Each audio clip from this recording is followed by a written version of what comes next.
Hello, everyone. A warm good afternoon to all of you. It is my absolute pleasure to welcome you all on behalf of Team Avatar to the 14th day of the third edition of Diversity Mahotsav 2023. And today, it's a very exciting day ahead for us. It's Diversathon, as we call it. But before we all start, a quick check on your virtual experience. Please close all other applications on your computer and do log out from your virtual VPN, organization's VPN. That will help you conserve internet bandwidth. We would like to first begin by thanking our partners. We have our Powered by partner, Kellogg Brown and Root Engineering and Construction India Private Limited, supporting partners, Genesis and EPAM Systems India Private Limited, and our outreach partner, Madras Chamber of Commerce and Industries. Our social media hashtags are Diversity Mahotsav, hashtag celebrating diversity. Do post your experience at Diversity Mahotsav on your SM handles with the hashtags. I would also like to inform all of you that all our Diversity Mahotsav episodes are being live streamed on our YouTube channel, which is Avatar, the Power of Diversity. You can watch the Diversity Mahotsav live on YT on our YouTube. Do click on the link that has been provided on the chat window below. So, my dear esteemed guests, welcome to the 14th day of Diversity Mahotsav. Diversity Mahotsav is a place where the spotlight shines not only on diversity, equity, and inclusion, but on the very essence of what it means to celebrate our human kaleidoscope. So far, we have had incredible days of Diversity Mahotsav, and this is the second last day of the episodes. To all the beautiful diverse and change-making forces, hear the buzz of belongingness, the symphony of voices have come together all of these days, rewriting the narratives, and a big hello and a shout out to all of you. So before we dive into the day's brilliant lineup that we have, just want to let you know that Diversity Mahotsav is a month-long festival of sharing, learning, celebrating the uniqueness of every individual, carrying with us the promise of inclusion into the new year. Diversity Mahotsav is hosted by myavatar.com, which is the country's only diversity hiring portal, and also the brainchild of Dr. Soundarya Rajesh, who is the founder president of Avatar Group. Dr. Soundarya is among India's most prominent leaders in the space of women's workforce participation. Avatar, the social enterprise founded by Dr. Soundarya, is India's only organization that provides both strategy and implementation solutions in diversity, equity, and inclusion. Her work in creating careers of women for women in the Indian workplace is unparalleled, for which she is referred to as the career doctor. Not only is she amongst the earliest voices, but also one of the most impactful voices to speak, write, and teach about gender inclusion. She has helped hundreds of companies hire thousands of women professionals through Avatar's work. She's a powerful speaker, author, and a very sought after DI strategist. So, today, what is in it for today? What are we going to do today? So, today is a very, very exciting day. We're all excited to have you all here. We have a vibrant community of minds that are ready to tackle the challenges of DEI in our educational spaces. Diversathon, or the hackathon, is not about creating codes or codings or apps. It's also about harnessing the power of diversity, the power of imagination, the power of empathy, and collaboration to build solutions that make our educational institutions truly inclusive for everyone.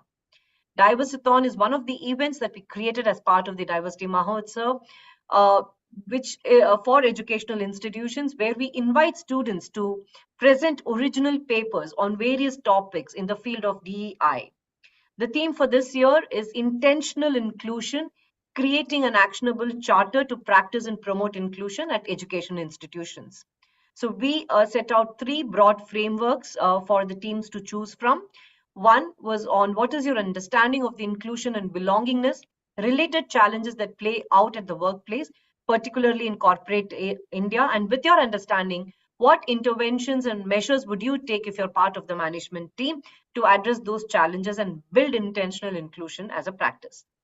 Second, create a playbook framework for appropriate inclusive behavior for your college. What would that framework look like, and how best would you educate and sensitize your workforce? This is from the perspective of building a safe and inclusive campus, the ones where students feel valued and belong. And finally, how do you and your peers view and understand inclusion in your education institution? And what are some of the inclusion related issues faced by both men and women students in campuses? So, what would be the measures that you would suggest towards practicing intentional inclusion in campuses? So, now for all the papers that will be judged, we have a very esteemed panel of jury members with us. Thank you so much, everyone, for joining in today. We have Bidita Burman Krishna, who is the Chief Technical Advisor, Instrumentation and Control at KBR. Mr. Kannan Hariharan, who is the Chief Strategist for Culture and Belongingness at Avatar Group, and Subhashni Velamurgiri, Senior Manager Products at Genesis. Bidita, with 27 years of experience in operation, commissioning and licensing companies in oil and gas sector, and she is the Chief Technical Advisor at KBR, leading the control system of the engineering department. A warm welcome to you, Bidita. Thank you so much for accepting our invitation. We have Kannan Hariharan, who comes with over 2 decades of in the industry experience. He is the recipient of the PepsiCo Harvey C. Russell Diversity and Inclusion Award in 2004 and 14. He was also awarded the Chairman's Award for Corporate Social Responsibility in 2006. He is a Marshall Goldsmith certified coach. He's a Hogan certified coach. I think the list just goes on, Kannan sir. So I'm going to stop at that. Thank you. You are a veteran there out there, and we are privileged to have you. And my dear students, I just want to let you know that you all have some great takeaways going back home today with. And then we have Subhashni, who is an IT professional with 23 years of industry experience. She is a very intentional career woman. She is the atypical Indian woman professional with career intentionality that Avtar speaks about. She had a, after struggling, while pursuing her MCA degree, where she had to step out and, be the intentional career woman, she had to compromise and support from her family with, when she started her career in IT. Today, with her passion to explore and contribute, has made her have that sustainability in her career, sustain that career, and she is incredibly passionate about building intentional careers with other women professionals. So, thank you so much, all three of you. I will just quickly set the context for the students that have joined in. Thank you, Kannan sir. So students, I'm going to be calling each one of you as per the alphabetical order, the list that we have. Please have your presentation decks ready to be shared the minute we call you out. Come on video, at least one of you, if not all of you. I see there are 3 members teams and 4 members teams. At least 1 or 2 of you must be on video when you're present. And at the 4th minute, keep your presentations very crisp. At the 4th minute, there will be a ring. I will bell. And then at the 5th minute, I will bell twice, at which point you have to stop your presentation. Keep in mind, you have only 5 minutes for your presentation. Keep your introductions very, very brief. We want to know your thought process. We want to know what you are going to present. So please don't get into very lengthy, long-winded introductions of yourselves. Yeah? Thank you so much. So on that note, maybe begin with the permission of jury members. Before that, I can just have 1 or 2 quick thoughts from each of you. Shall I go in the alphabetical order, Kannan sir, Vidita and Subhashni? Yeah. Yeah. Vidita, from you. Welcome all of the teams in this great interactive session. I hope that everybody will give a good, dimension to the new concept. I would say not say new concept, but it's a very hot concept that is going on now, inclusion and diversity. And the very important thing is at the level where it is actually supposed to be started, and not only at the workplace. So welcome again, and I look forward to your great ideas. Thank you so much. Thank you, LV. I think it's great to know that we are doing this with the institutions. And I believe that's the great place to start, right time, right place. So best wishes to all of the participants who are presenting their papers. I've had the opportunity to glance through some of the presentations quickly. I think they've done a wonderful job from where they are. from the prism from which they are looking at it. So I am quite excited and looking forward to some meaningful conversation. Thank you. Hello, first of all, a warm welcome to each one of you here from the college. So, give your best. And I would say that these sort of opportunities are really good for students to start thinking about diversities and other aspects, right? That you will face on a day-to-day basis everywhere. I mean, wherever you go, predominantly if you're a woman or from a different community. So, good to have a right perspective on those things, and looking forward to hearing the views of the so-called Gen Z group, right? Yeah. Thank you for bringing in the generation aspect over there. So, team, are you all set, ready to go? If you can just give a shout out on the chat, and then we will begin. Okay, great. So we have our first team, DG Vaishno, Yamini, Monisha, and Shakti. Can you quickly, one of you, come on video and start sharing the screen, and then I will set out the timer. I can see your, yeah. Roy, can I request you to be our time check, if you don't mind?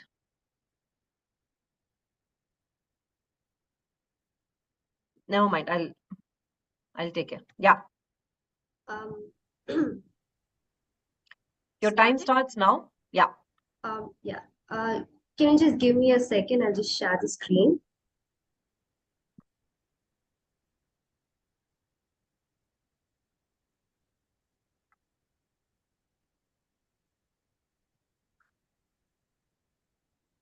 All right. So a very pleasant evening to one and all present here. So we are a team of three, and we are going to speak on the theme. We are picking the second theme, which is addressing inclusion and belonging challenges in corporate India, interventions and measures to build as a practice, simply put.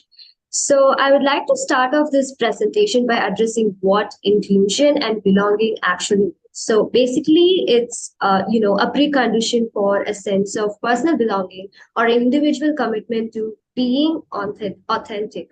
So it's not restricted to gender alone. It's got much more to it. So the old nomenclature has been changed to a new one, and DI as a concept, keeps evolving. So coming to the corporate India scenario. So in India, the DEI and E awareness is kind of very high and has been the talking point in recent times. And we were able to collect a few examples by speaking to our peer groups who are working in different organizations. Through the case studies, we conclude that from Zoho has this town hall sort of a setup meeting and community groups to bring about inclusivity, and ITC has this employee resource groups to build in the belongingness. So this essentially proves that corporate India has this DEI sensitivity, yet there are still some challenges going on. So the primary challenges the organizations in contemporary scenario face things like resistance to change, ingrained biases, and so forth. So despite this heightened awareness of DEI, the challenges persist in translating the awareness into execution. So as for the intervention, we came up with this one crucial intervention, which is being the cultural change within the organization in terms of company culture. So how do you go about it? So firstly, it is very important to understand the concept called cognitive dissonance as an organization values process inclusivity, yet actual practices and sort of procedures, kind of perpetuate biases. So then comes the actual cultural change that needs to happen through a movement that evokes emotion. But it is not a mandate. It shouldn't happen for the sake of urgency, as it is very short-lived, but to create a desire and sense of responsibility within the individual themselves. So to give you a short brief on our case, our solution, so cultural change only happens when people take action, right? So how can one achieve cultural change?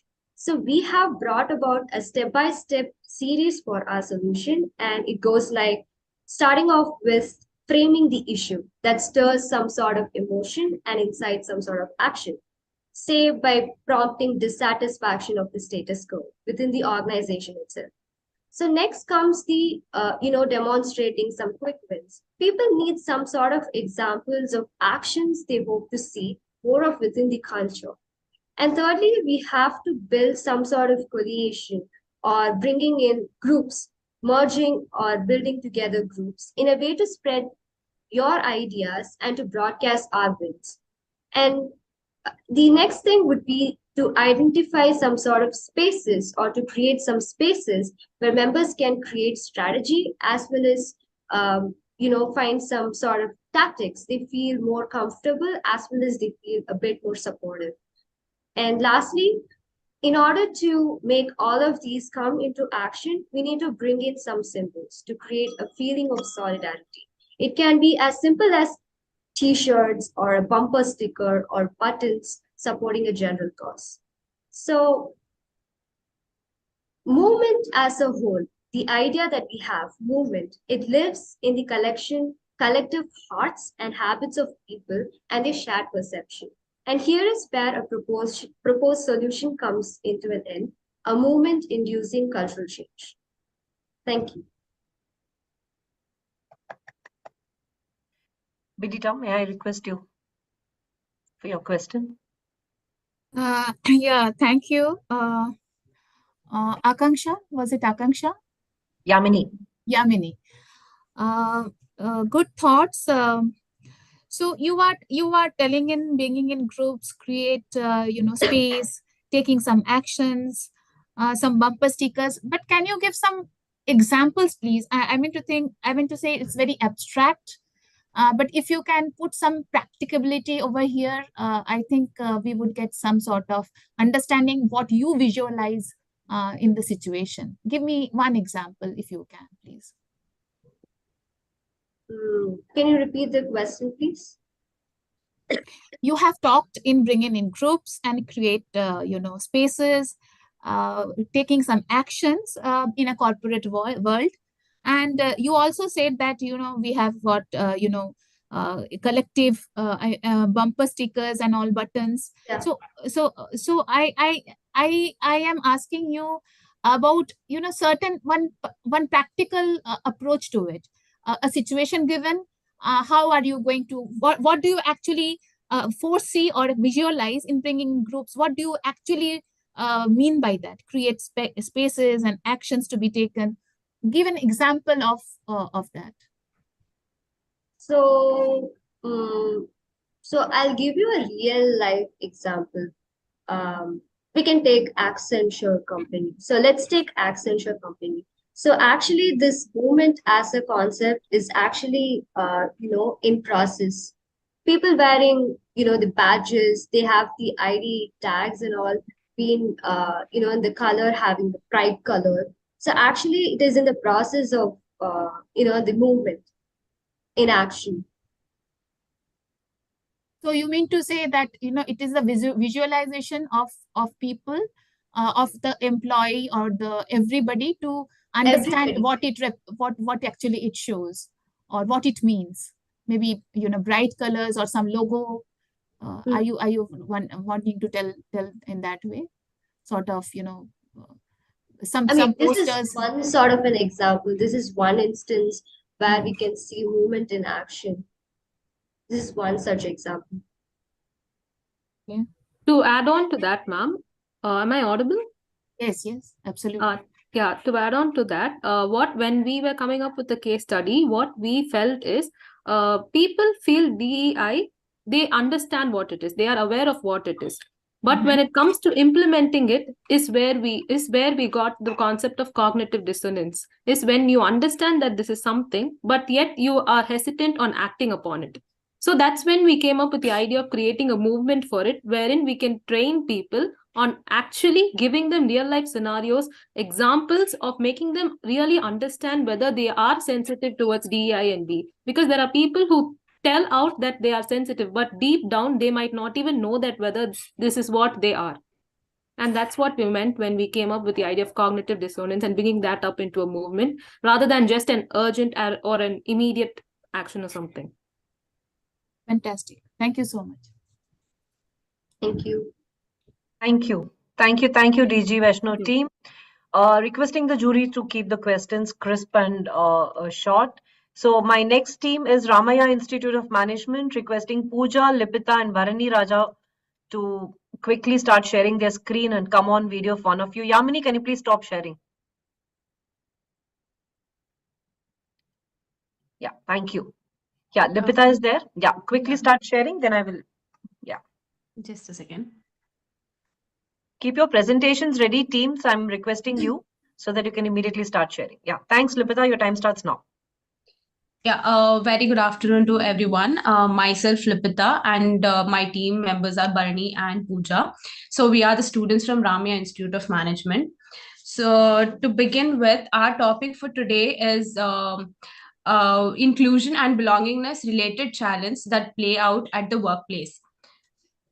So, in workplace, challenges with inclusion and belonging arise from cultural diversity and bias. For example, when a certain group fell underrepresented, it affects collaboration and productivity. So, here companies can improve this by implementing inclusive policies and culture that embrace diversity. So, here are some challenges that workplace face. So first one is gender disparities. So usually women face a problem in workplace such as equal pay, representation in leadership roles and opportunities, and fostering a supportive work environment, and many more. So the next one is hierarchical structure. Employees are organized into levels of authority and responsibility. So it is important to balance with effective communication and to ensure a positive and productive work environment. The next one is trust issues. So it can arise from poor communication, lack of transparency, or part of experience, like past experience of betrayal. Next is discrimination. Um, so it could be a gender, race, age, or disability, or other factors. So it can happen through unequal treatment, based bias decision making, or a hostile work environment. Uh, the next one is a prevalence of unconscious bias. So it is a widespread challenge.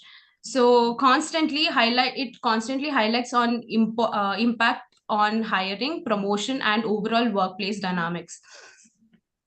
Cultural norms. So it encompasses shared behavior, values, and expectations that shape the work environment. This norm can be included communication style, work hours, or dress code, etc. So let's move on to the implementation that workplace could do. First is raise awareness. So giving awareness by offering workshops or training sessions to educate employee about relevant issues. Next one is diversity and inclusion training. So educating employee about the importance of embracing diversity, understanding different perspectives of culture.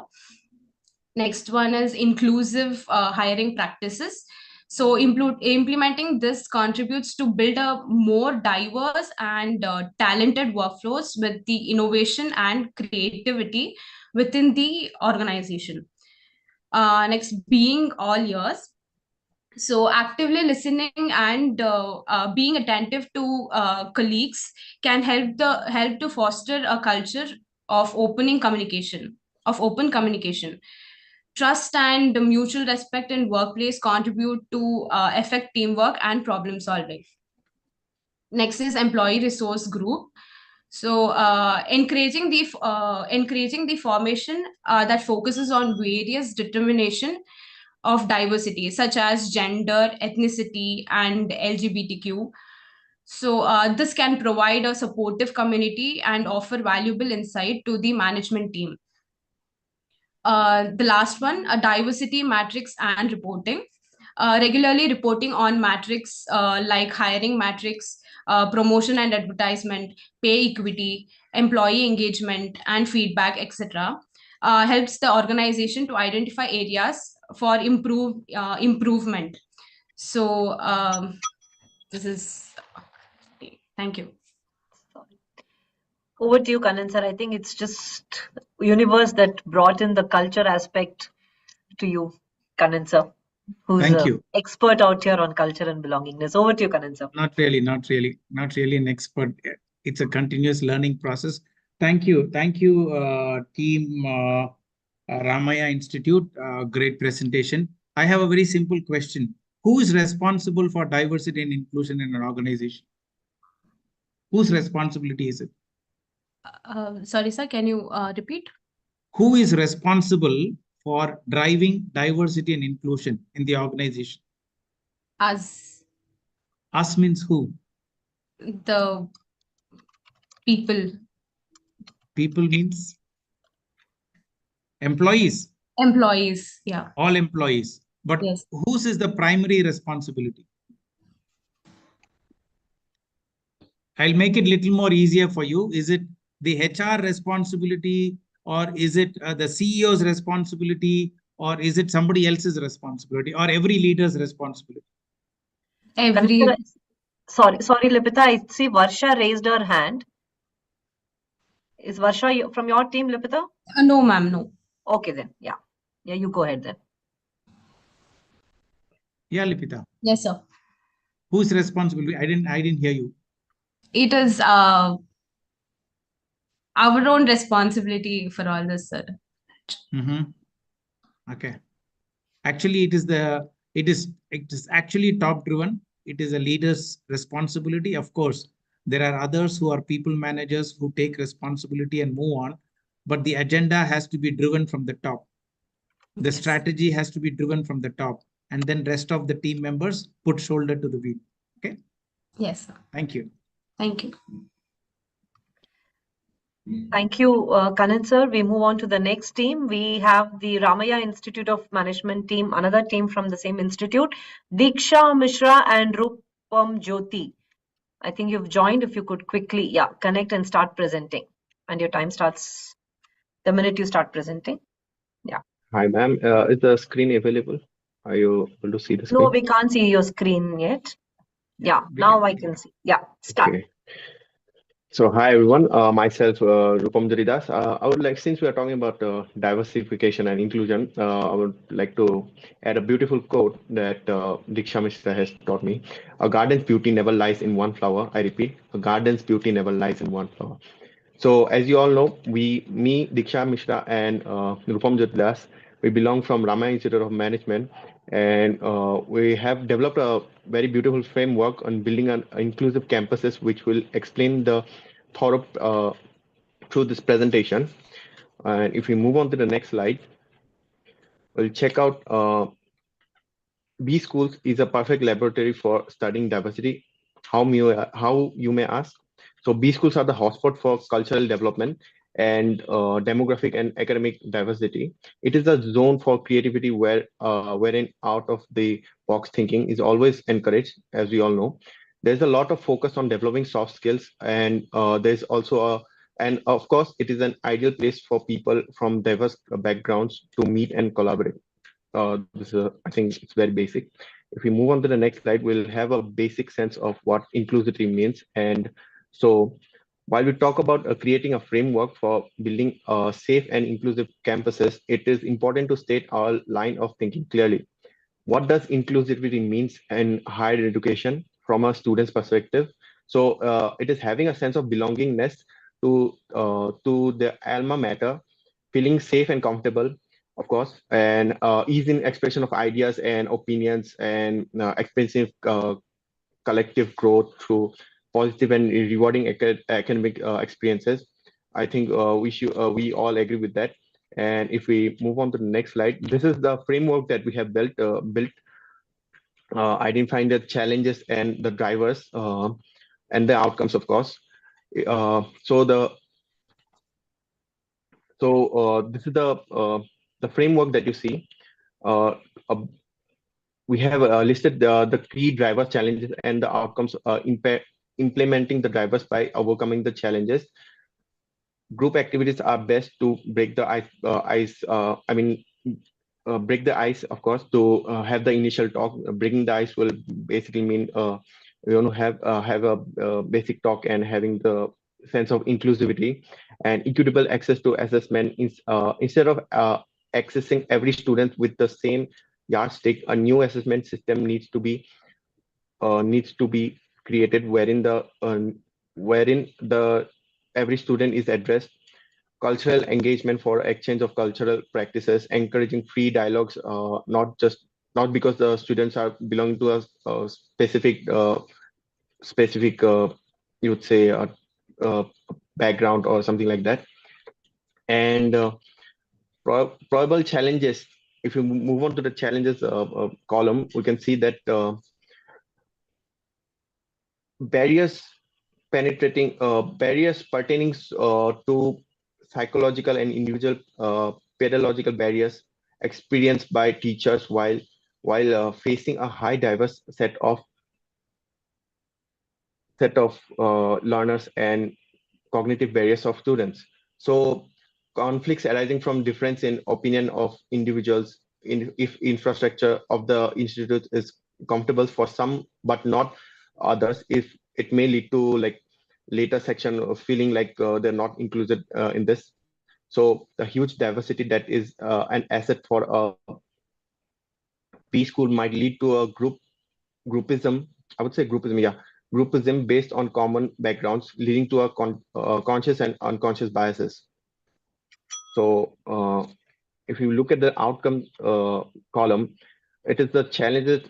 It are the challenges that we need to overcome of the diverse and intellectual engagement between students, creating a better world for as a bunch of sensible and mature professionals will dominate the workforce. And finally, value addition to B school as they develop better relationship with the students to work collectively for contributing positively to the society. So if you move on to the last slide, which is basically the um, the sensitizing the future managers way of forwarding. So it is important that budding managers at the school levels are sensitized enough to create a inclusive workspace through an enlighten and evaluate communication and connect and collaborative, through which peers feel included in the society, I mean in this workforce as well. So that's all from our side. Thank you for letting us present this, and please, any questions? Yeah. Yeah. Hi, Rupam. First of all, I could able to relate to all of those perspectives that you have put in here. Yes, ma'am. So good job done there. One basic question. Okay. So Rupam, you were stating a number of methods that you want to adopt in these schools to make it a more diverse environment, right? Are you Yes, saying ma'am. that those don't exist today? Group I wouldn't activities? say they don't exist, but some of the B schools have not completely moved on to that state. There are some places like I mean, if I take example of like few of the since I am from Assam, actually I want to give an example of my state. Since I am from Assam, I have been through multiple management colleges, and I have seen some students like having a sense of not getting included because I have a little bit of idea of what it feels like to be not included. I wouldn't say it is there, but you get the point, right? Mm-hmm. Yeah. So Yeah. one. Yeah. Sorry. Yes, ma'am. May I also add up to it? This is Diksha. Mm-hmm. Yes. Go ahead. Ma'am, it is not just about the existing B schools, but since we have documented the framework, it can be a reference point for new B schools which are coming up in future. Because when you're going to start something new, you need something to some reference point from which you can see and learn. So I think this framework will help the new schools as well. Mm-hmm. Okay. So just one, I mean, I want to add my 2 cents here, Rupam. Like Kanan Yes, ma'am. mentioned, right? So it's not about whether, I mean, it's not about somebody understanding the diversity. It's about the organization coming up with a framework. Like Diksha, Mm-hmm. you also mentioned that this is a framework that could be I mean, a startup kit for any new school that gets started to follow. But one thing that I want to cascade here is, Rupam, like you mentioned, people from different cities may have some difficulties in conversing openly with other sort of communities, right? It's a Yes, personal ma'am. thing, I would say, Rupam. It's on you also. You also carry some part of a responsibility to make it a diverse environment, right? You Mm-hmm. can't be blaming others for it. So I think I'm good, Lakshmi. Thank you. Thank you. Thank you, Subhashni. Thank you, team. May I now invite the next team, which is Kunal Pardeshi, Aditya Jangle, Sakshi, Yes, Sarang, ma'am. and Shruti from SIES. Yes, ma'am. Yeah, yeah. So, Rupam, if you can stop. Yeah, thank you. Thank you so much. Yeah, your time starts Wait now. a minute, Is that, ma'am. yeah. Yeah, Wait a sure. minute. Tell me. Yeah, your time will have to start now. Is that Aditya? Yes. Okay, over to you, Aditya. नमस्कार. So वसुधैव कुटुंबकम or हे विश्वची माझे घर has been in our culture since ages. We know what is diversity. We know why it is important to be inclusive. But in current time, when there are so many things to differentiate us, to differentiate society, and when there are so many differences and very stiff competition between all of us, we need very intentional program or framework to embrace the diversity. Now, how we are going to design that framework in the institute, in educational institute, is what we are going to discuss today. And the framework which we have divided mainly into the process related and the infrastructural related will be explained by my friend Kunal. Okay, good morning, good afternoon, everyone. So the process which we have discussed upon is like which will start from mentorship and training. As mentorship and training is an a very important aspect where a learning ecosystem is built in an organization or an educational institutes, and it develops a mindset for the students or the members of the organization to follow something which has been told. And after mentorship and training, we can move forward to implement those mentorship and training aspects into some activities which will give us some experiential learning. So this activities starts from a team building activity. A team building activity is a simple activity where we can divide everyone in a diverse group and include every one of them include every diverse type of person in each of the team. And after building some teams, we can also implement buddy systems. As we all know, we in an if we are asked that if you are engaged at your workplace or somewhere, you also, there also comes a question that do you have a friend where do you work. So this is one of the aspect which we are going to cover, like implementing a buddy system, that if you have a buddy and you are not able to make friends, and if we implement this buddy system, we are giving them a chance to make friends and also share their views to him openly. And after that, implementing this too, we can take this on a next level by taking all of the whole group and at a outing together. At outings, what happens is we come face real time challenges which we have to solve, or which have problems we have to solve it together, which also improves inclusivity. And as there are diverse teams, we get to know some solution to the problems through all of the members which belong to different diversities. After implementing this whole process, we plan to keep a suggestion box where people can put their suggestions anonymously, which will help the organization to improve itself.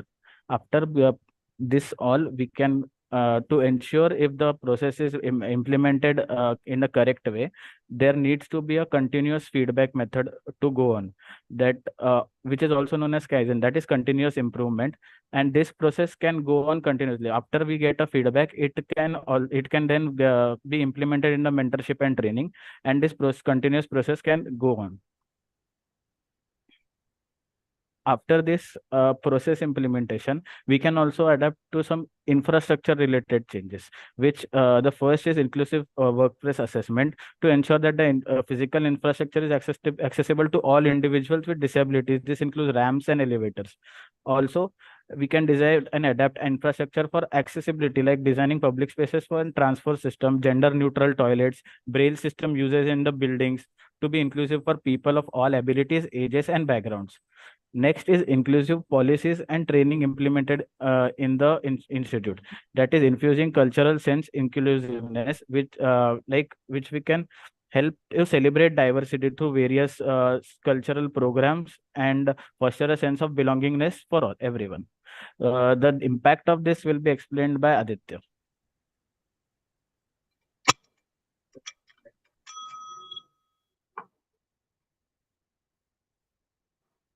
You have only a minute, quickly.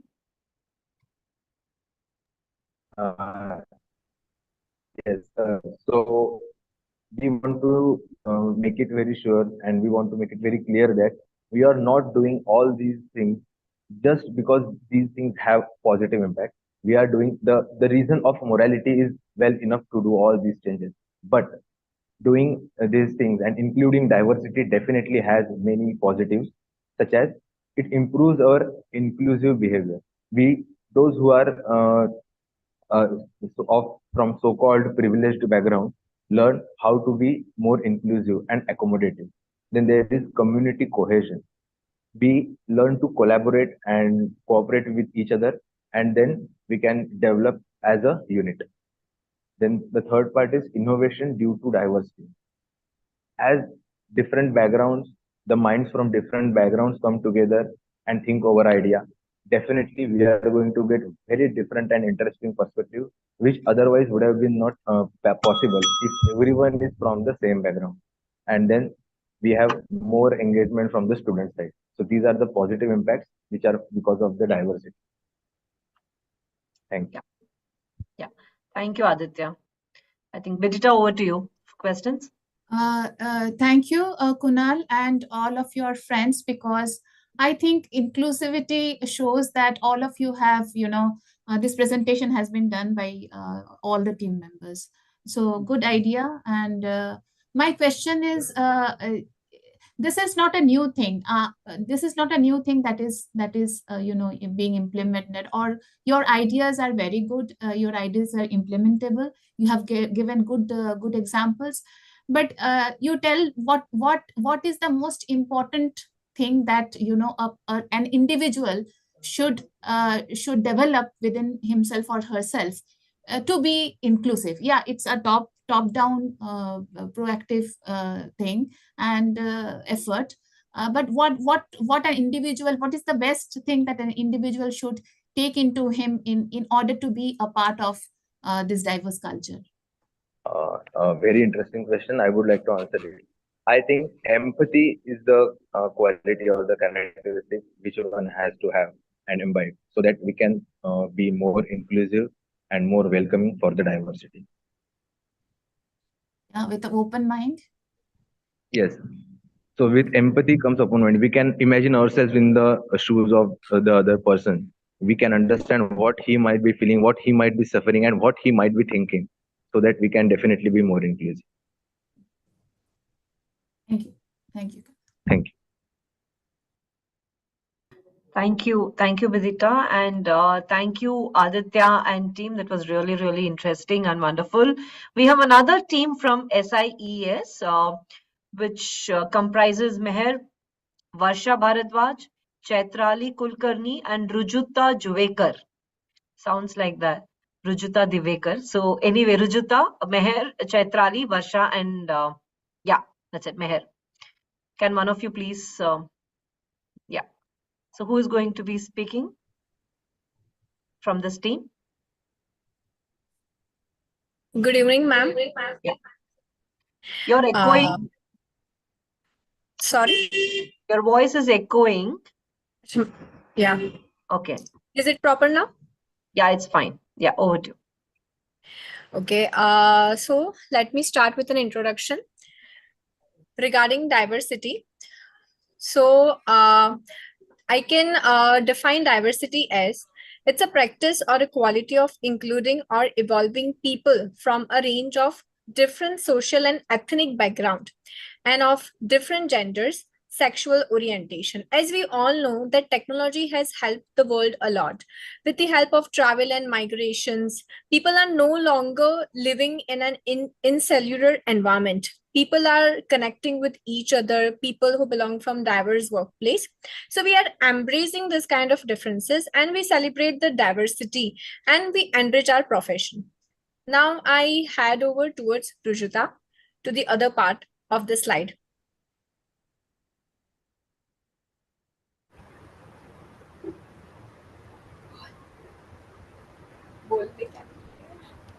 Yes, thank you, Meher. Can we have another slide, Aditya? Yes, thank you. So let us first understand what is inclusion. So inclusion is more than just diversity. It's about creating a welcoming and a supportive environment where everyone feels valued, respected, and empowered to participate and contribute their unique talents and perspectives. It goes beyond simply having a diverse group of people. It's about ensuring that everyone feels like they belong and have equal opportunities to succeed. Now, let's see how SIS School of Business Studies is fostering an inclusive environment. So we have inclusive curriculum. So the curriculum incorporates diverse perspectives and case studies to help students understand and appreciate the complexities of different global business world. So we have a program called as Case Study Unboxed, where different faculties of different subject give us a case study, and we get insights of how the real business problems are and how we have to deal with it. Next, we have student clubs and organizations. SIS has a vibrant student life with a variety of clubs and organizations that cater to different interests and backgrounds. So this provides an opportunity for students to connect with others who share their experiences and perspective. Next, we have mentorship programs. So SIS offers mentorship programs that connect students with faculty and industry professionals from diverse backgrounds. This provides valuable guidance and support for students as they navigate their academic and professional journeys. So here we have two programs right now. So first is the mentorship program, and and the second program is we have peer to peer learning, where we have got an opportunity to connect with our seniors, and we have got an opportunity to connect with our seniors who are helping and guiding us to in different projects that we have got, and they are also helping us in building CV also. So that's it from my end. So I would like to hand over to Chaitrali now. Thank you. So we have statistics on diversity inclusion in the workspace. So there are different criterias. So first is gender diversity. As we are in the global world, as we are in the 21st century, we can see that only out of 500 fortune companies, only 7.4% of CEOs are women. It's crucial to bridge the gender gap and create equal opportunities for men and women equally. Next, we have generational diversity. With people from different generations working together, organizations benefits from diverse perspective and dynamic workforce. So this was from my end. So I would like to hand over to Chetrali now. Thank you.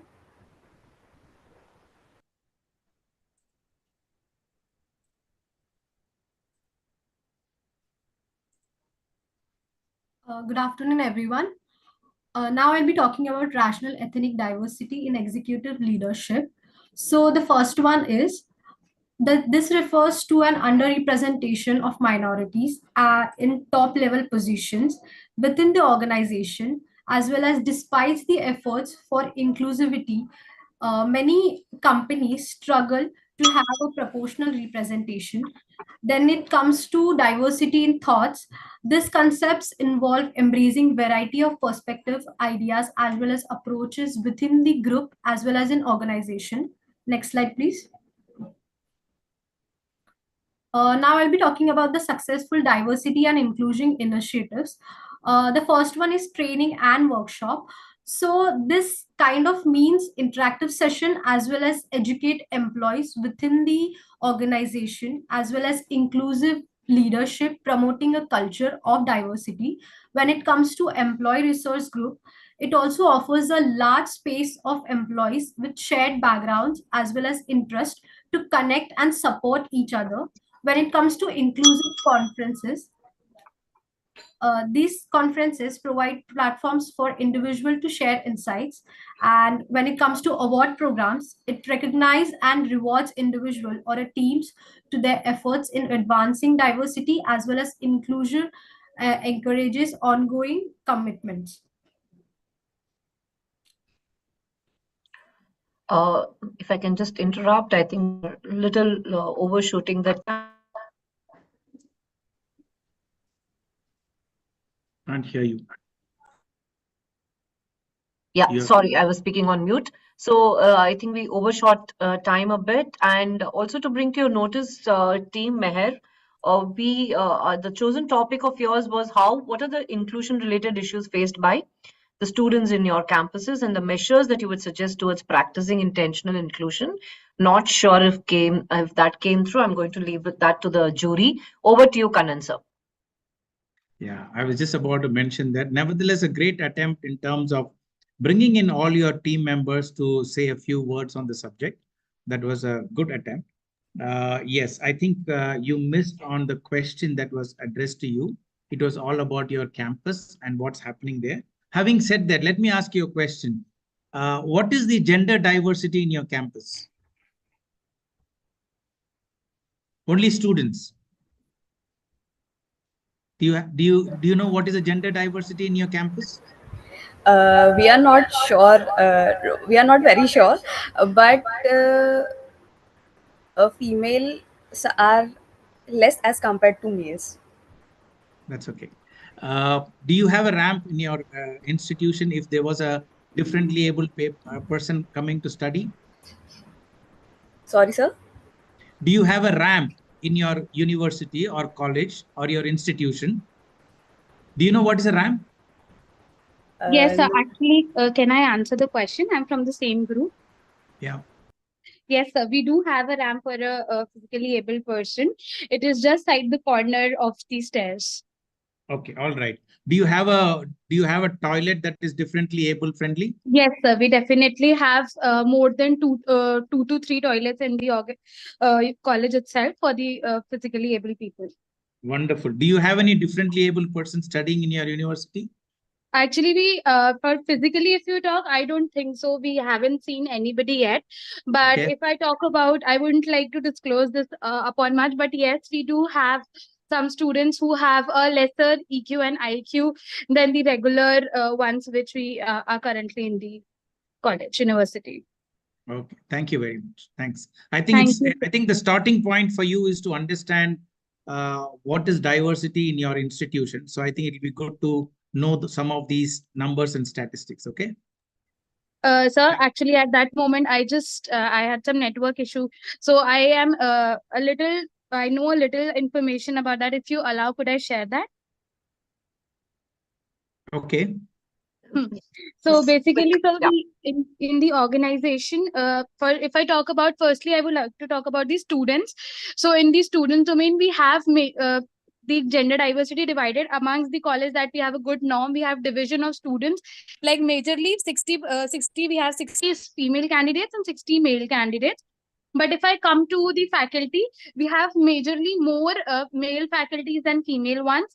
But the university is trying its best to move towards getting more female faculties, as we all know, because as we are here today to discuss upon the diversity topic. So the university is also going ahead towards that, and we are getting indulged with more female faculties and trying to allocate more female faculties. Thank you. Thank you for your spirit coming back and sharing some of these numbers. I appreciate that. Thank you very much. Thank you so much, sir. Thank you. Thank you. Thank you so much. So moving on to the next team, I'm really going to request everybody to keep your narratives short and crisp. We've only done with 5 teams and we have 8 more teams to go. So can I request Rushti and Anuj to quickly start sharing their screens? Yeah. Yes, ma'am. I'm just sharing my screen. So this is another team from SIE's jury to let you know.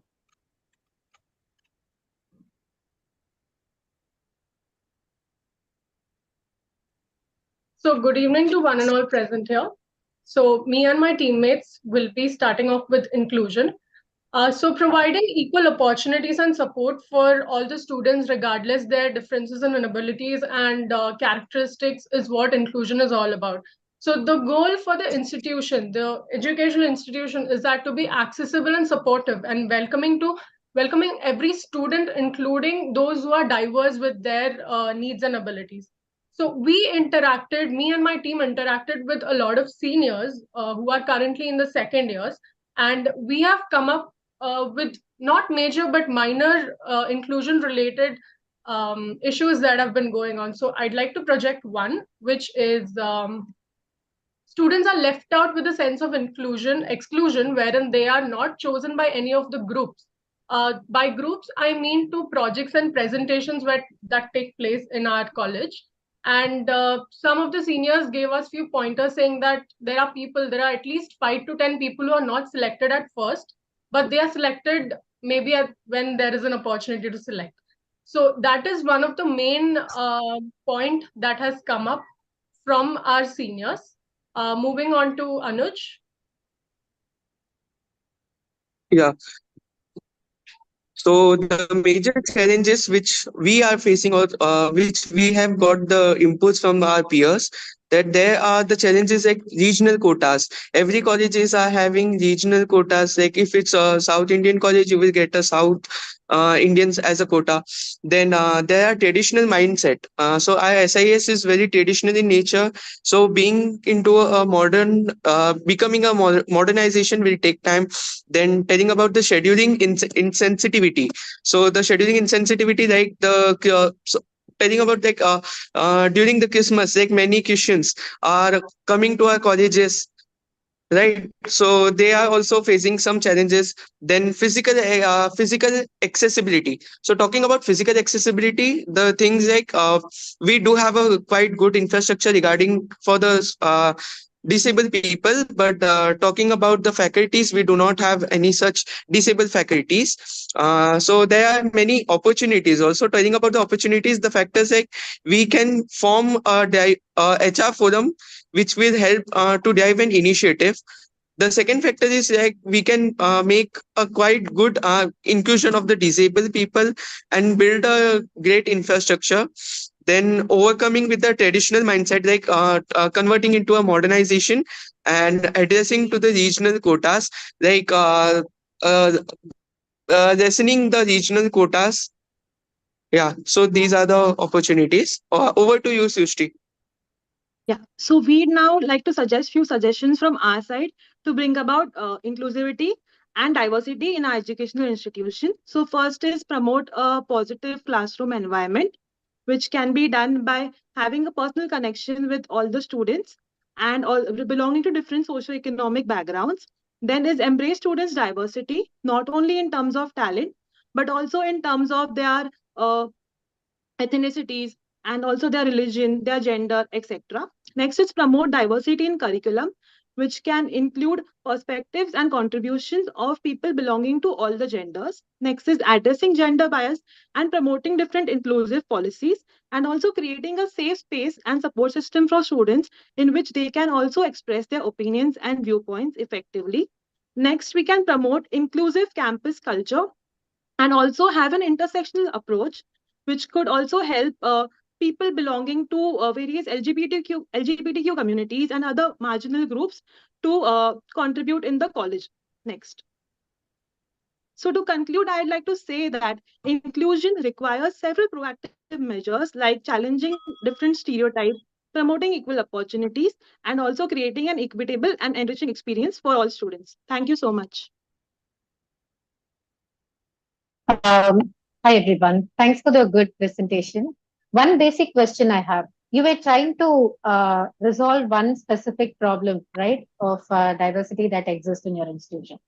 Do you think the suggestions that you provided relate to only that problem statement? Because I see that all the suggestions that you mentioned where all from a broader perspective. It could apply to any sort of a diversity related issue, right? It's not specific to the problem that you wanted to address. So that's one thing. What do you think about it? Yeah, So, so that was one of the major problem which our seniors told us. But these Mhm. are the suggestions are not limited to that specific problem. These are the overall improvements which we think that our campus should have. Mhm. Yeah.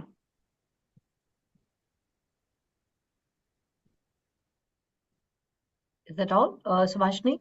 Yeah, I think I'm good, Lakshmi. Okay, great. Thank you, Aditya, Srushti, and Anuj. I think that was a very good presentation. Thanks a lot for that.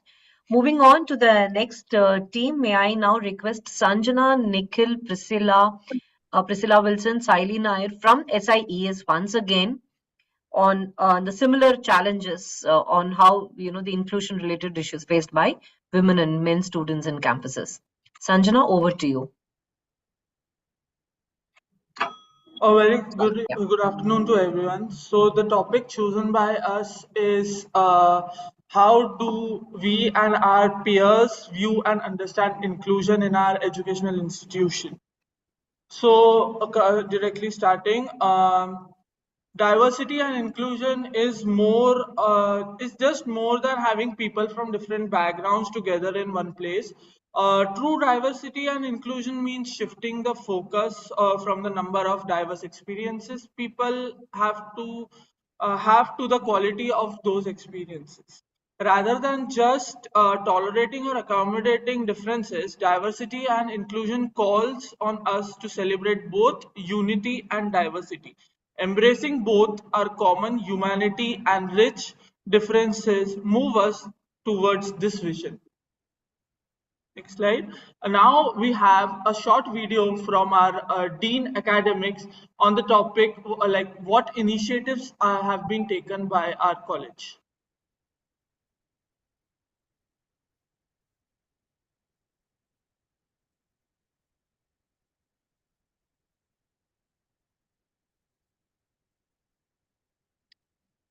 It's not audible.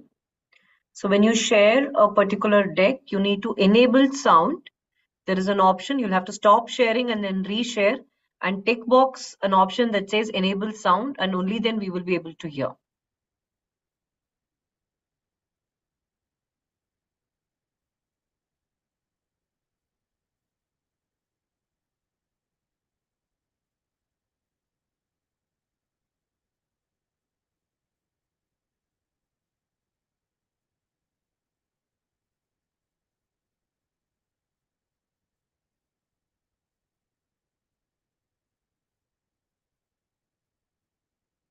Inclusivity? I think there is. Yes. It is part of your curriculum in several courses that Yeah, you're ma'am. doing. There are workshops being conducted. We do a workshop on gender sensitization as well as on prevention of sexual harassment. Yeah, ma'am. So that Absolutely. it's done more for the boys rather than the girls, so Yeah. that they don't make an inadvertent mistake when they go into the corporate Yeah, world. ma'am. Just as much as it is empowering the girls to Girls. understand their rights when Yeah, they go into ma'am. the workforce. Yes. And I think it's important that we do different things. Yeah. Literally speaking, walk the talk. Yeah. We can't just have it in policy, but we need to also have it in Ingrained. actual, Yeah. real time. Yes, ma'am. In our classrooms. Yeah. And ma'am, what initiatives are being taken by the college for the same? And do you think more initiatives are required? Well, there is always room to do more. Yeah. But at the moment, what we have is we have a women development cell. Yes, ma'am. We have more number of female students than male. Males. We have, of course, as everywhere in academia, more number of female teachers Yeah. than there are male teachers. We also have a lot of push towards having girls taking up more responsible positions. They are part of the council, they are class representatives, they are heading so many committees. Committees, yes. This, of course, is by election, but the girls are doing it. Yeah, ma'am. And we are, as I told you, we're doing gender sensitization. There is an effort going to be that we will soon have a cell which will be for the diverse population, but more than that also for the new area of LGBT. New area as in there's more talk about the Yeah. LGBTQI than there used to be. Yes, ma'am. Earlier there's more Yes. openness Yeah. about it. So Yeah, ma'am. Absolutely. Thank you so much, ma'am. Do you think students in our education To continue further, I'd like to make some recommendations available. And as we have gotten information from our dean as well, certain recommendations we suggest is curriculum checkup. Imagine textbooks bursting with voices from all walks of life, as our dean said. So that's a curriculum checkup. It means reviewing you learn. Sure reflects everyone's story and not just a few. So everyone feels included. Second, pronouns matter. Everyone has a name they love to be called, and pronouns are a part of pronouns are a part of that name and your personality. Using someone's correct pronoun shows respect and makes them feel more comfortable. And if you're unsure, just ask. As when we were logging in to Zoom and they asked us to rename ourselves, they asked for our pronouns. So that way we can try and make this more inclusive. Role models everywhere. Look around. As said, you'll find awesome mentors and leaders from all the educational academics and institutions who could possibly tell us how to celebrate diversity and leadership.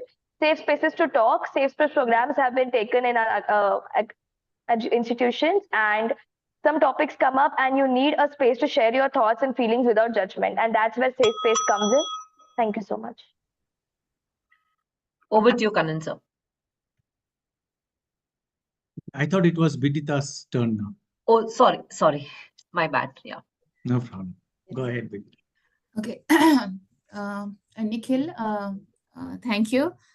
A good twist in the presentation.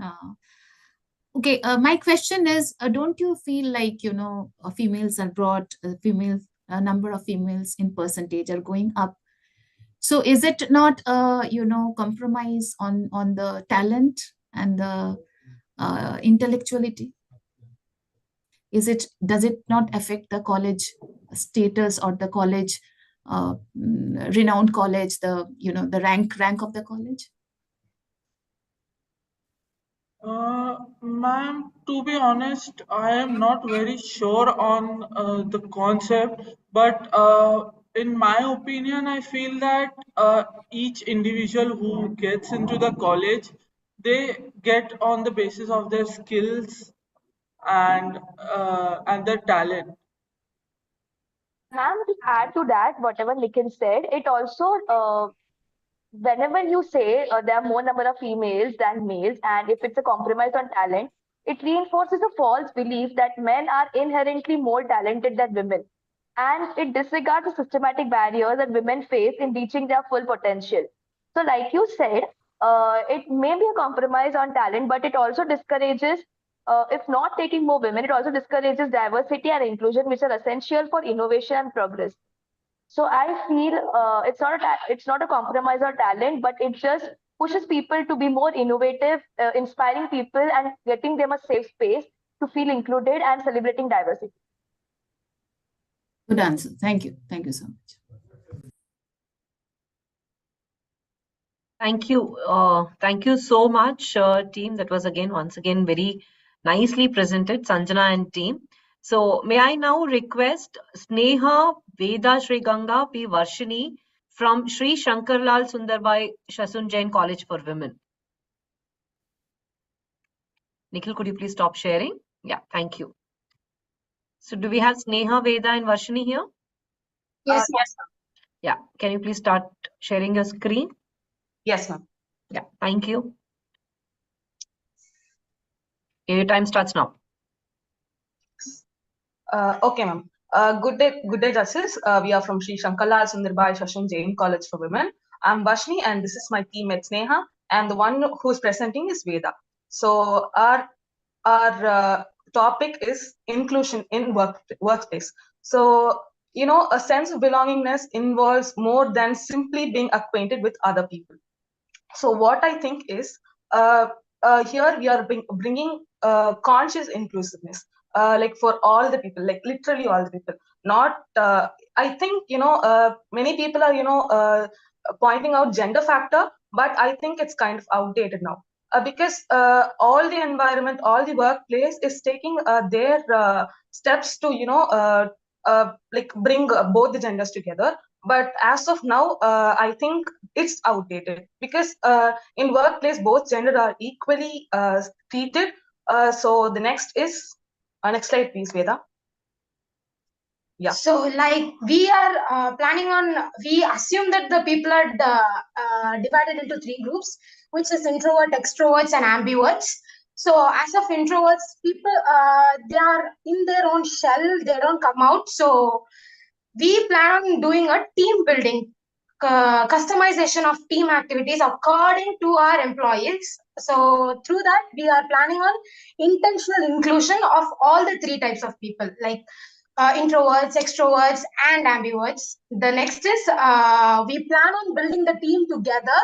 So bringing them together by including all types of activities and include each and every one of them. So it does not include just one person. It includes types of people, not as we saw in other PPTs. We have seen it as they are bringing up gender equalities and statistical inclusions, but here it is more simple.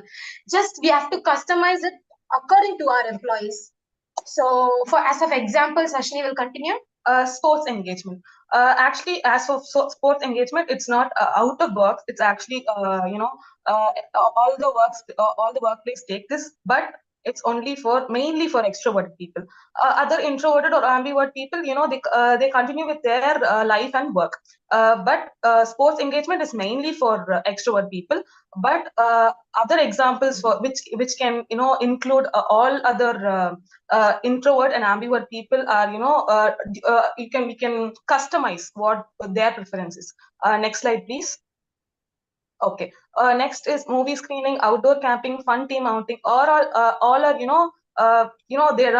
are in this campus. They are in the workplace, but we can customize it. For example, if I'm an introvert and I prefer to read books, then you can put up a book fair. If I'm a foodie, then I can put a book like food fair. So it's like nothing but you just have to get to know their preference and you include it in the workspace. Next slide, please. So, as of the next one, we celebrate diversity. For example, people, specifically in India, we are united as an Indian people, but we have diversity. We have many races, we have different types of foods, we have different types of arts. By joining together, we get to know about each other more. So, including this kind of diversification in our work environment, we get to know about, and we'll have a sense of belongingness, like together we are one as India. So celebrate more Indian culture, traditions, and many more. So as of here, we'll celebrate it together, not as a single person or a single race. Even for non-Indians who are working in our companies or in our society, will get to know more about our culture through this kind of programs. So customization is our domain. So by customizing according to them, we get to know more about our work environment. So this brings to us, this is our presentation. Thank you, ma'am. Thank you, Sneha and Veda. Over to you, Kanansa.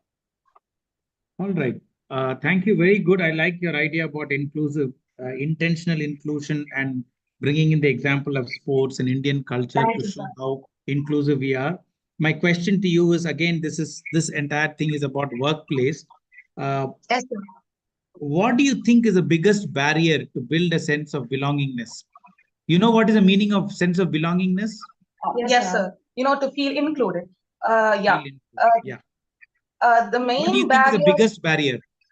Yeah, the biggest barrier is they're not coming out. It's just that there's not much enough effort. More like communication. Like communication can become our barrier. So maybe we can work on that regarding this. This is our PPT is about totally like including everyone. So we can include by customizing it so that more people can communicate with each other to know more about the belongingness. We can belong each other by communicating each other. So introverts also will come out during the extrovert programs. So we'll get to know more about each other. Yes, sir. Yeah. Yeah. How do you build respect for others? Respect, actually, it's I think it's like we are born with it actually. Yeah, Indians are actually born with it. So it's in our culture that we have to respect our elders. So it is born with us. So we'll get to know, even by celebrating our cultures, we'll respect each other. So elders are respected.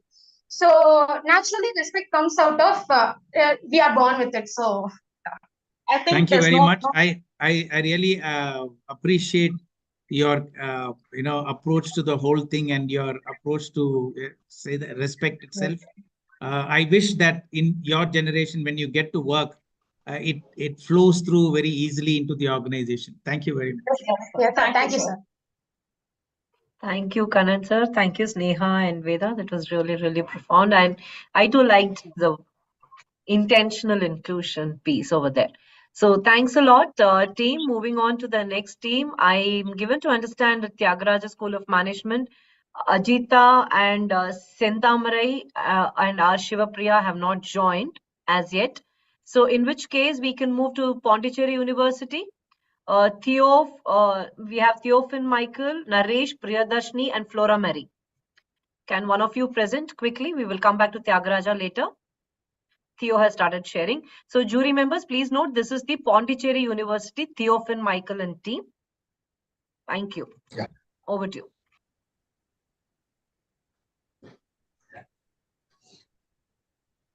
Yeah, your time starts now. Theo. Good evening, dignitaries and Avdar family. We are happy to be part of this diversity marathon.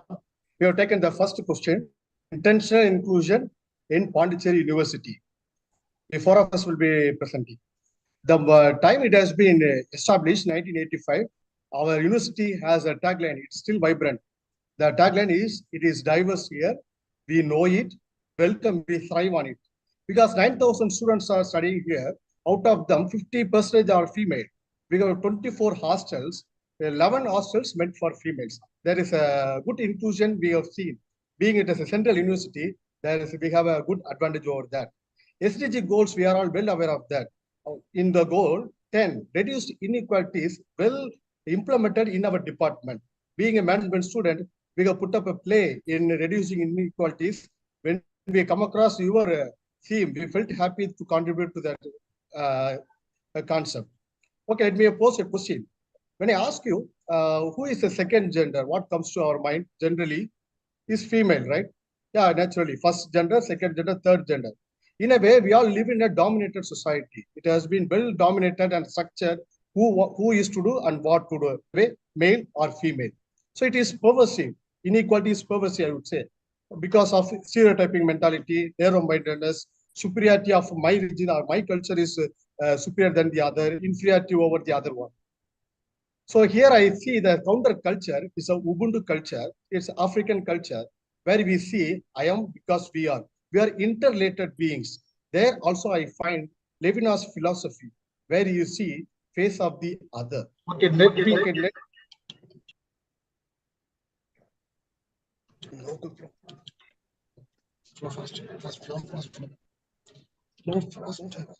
And Flora daily ethical views and understanding of diversity and inclusion. Choosing a central university is like opening a door to a wider exposure. It's a journey where students embrace new culture and vernacular.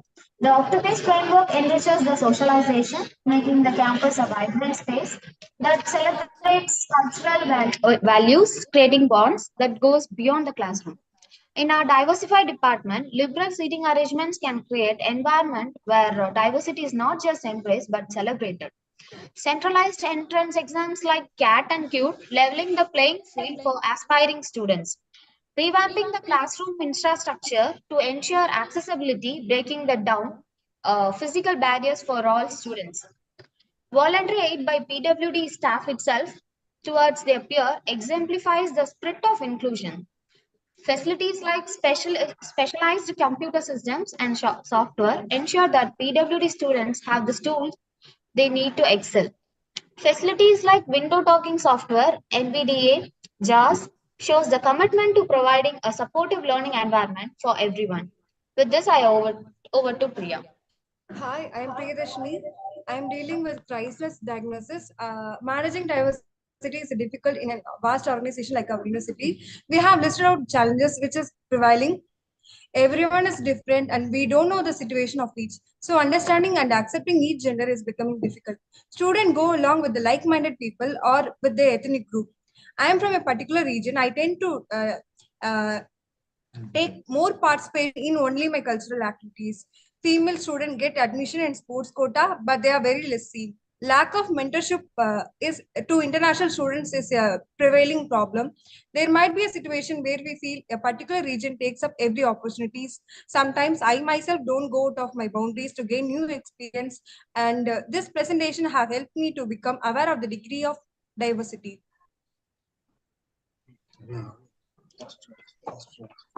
I'm Naresh, dealing with the actionable chat. The main goal is to create an inclusive university environment as an ongoing process by working together with an individual, regardless of their background and identity. This can be implemented at three levels. First, by university, implementing an office for university diversity and inclusion to address the issue and supporting them continuously. This includes training and mentoring programs regarding it and creating an exchange program policy, especially for rural women and among students. Firstly, focusing on commonalities, and second one, inclusive group projects and buddy programs. And last, within ourselves, develop one agility by being open-minded, tolerant, and to be aware of diversity and inclusion issues. And the first and foremost, include the excluded. This can be achieved through inclusive thinking and practice, and ongoing monitoring through action, evolution, either redo or undo. Commemoration of significant days like Braille Day, Women's Day, and Cultural Diversity Day. Over to you. So it is not easy to implement. We need an intentional shift. We like the concept. Because today, I take an example. Today, I'm going for a tea with my own friend. Tomorrow also, I tend to go. But I should take intentionally that my another person from other state also should be included for tea or whatever. So is it possible? Yes, I think it's possible. We shall overcome out of with our differences. The problem is holding on to my culture. We should be open to other cultures and acceptable to other people. It is easy to say the golden rule, but when it is applied to, it finds it more difficult. So I should try at least twice. So here we come across human consciousness approach. There I have included AI approach. There you come agility and inculturation. Agility, you should be adaptable to where you are, with whoever people you come along with. Inculturation will help you to build your community, your interaction, and also go beyond our horizons. Therefore, we can celebrate the plurality by managing diversity. Thank you. Thank you. Yeah, I think Yeah. we go short the Yeah. time. Yes, Subhashini, yeah. Yeah. Team Pondicherry, I think you brought in a really good perspective, right? If you want to bring in a change, it's the organization, it's the team that is part of the organization. I mean, the students, in your case, right? The campus, the authorities of the college, and also the personality trait that needs a change. And in your recommendation, right, I could find that most of your intentional deliberations that you have taken is related to personality shift, right? The change in somebody's perception or behavior. What exactly, I mean, like, are you targeting to address the problem by changing in a personality change?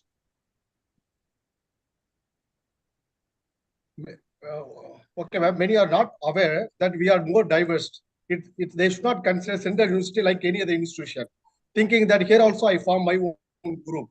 Here the system is correct, but understanding of students when they enter into the culture, we tend to move around with okay, I come from Bihar. Okay, let me go around. I mean, let me look for people from Bihar or North State people. So the purpose of Central University should be. The understanding is correct, gentlemen. But the point here is, do you think changing in a personality shift is easy to achieve? That is the primary thing that should be clear, ma'am. If they don't understand that, I should acknowledge the change will not come outside. I believe strongly. It should. I should begin that. That's what we go for, a personality change over the managing diversity. Okay. So I see it as more to do with the institution to broadcast this message and bring in this change, right? It's not like somebody uh, can accommodate or adjust to the changes, right? It's about the organization, broadcasting, and cascading these. Yeah, I'm good, Lakshmi. Thank you. Thank you, Subhashni. Thank you, Team Pondicherry. I think the Tyagaraja University team has joined in, jury. To let you know, the next team would be the Tyagaraja University, Ajita, Sentamare, and Shivapriya. If Team Pondicherry can stop sharing, we will have the Tyagaraja University. The School of Management, sorry. Tyagaraja School of Management. I'm sorry. Ajita, you're there? If you can quickly start presenting Sentamare and Shivapriya. Yeah, I can see Tamare started presenting. Great. Am I audible? We can't, you're audible, but we can't see your screen. Can you be a little louder? Oh, Yeah, we one can see your minute. screen now. Yes. Yeah. Can you shift to the presentation mode, Tamare? Yeah, ma'am. Sure. Just Yeah.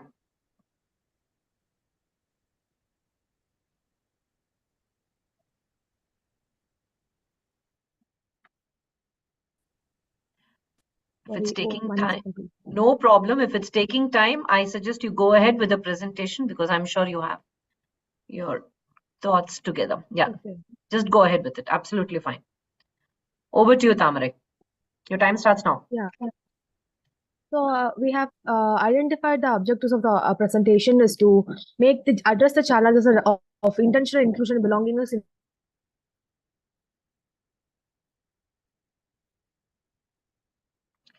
We lost you, Tamare. Is it only for me and also for the rest of the jury? Yeah, I couldn't hear anyone. Yeah, we lost you, Tamare. Inaudible. Somebody else from your team, Ajita or Shivapriya, can speak. so contribute to the national economy as well. Tamare, we lost you in between.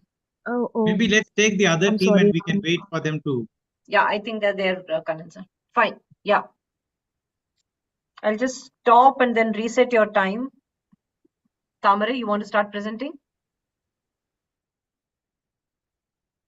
Ma'am, we'll take a time of 5 minutes, please. Can we Okay, have then 5 I minutes will for request the next taking team the to come. internet? Yeah, sure. No problem. Can I request Vivekanand Education Society Institute of Management and Research? Yes. Akanksha, Tejaswini, Sukrut, Chaitanya, Vishal. Yes, ma'am. Yeah, please start. Ma'am, due to some unavoidable circumstances, my team is not here, so I will be alone presenting.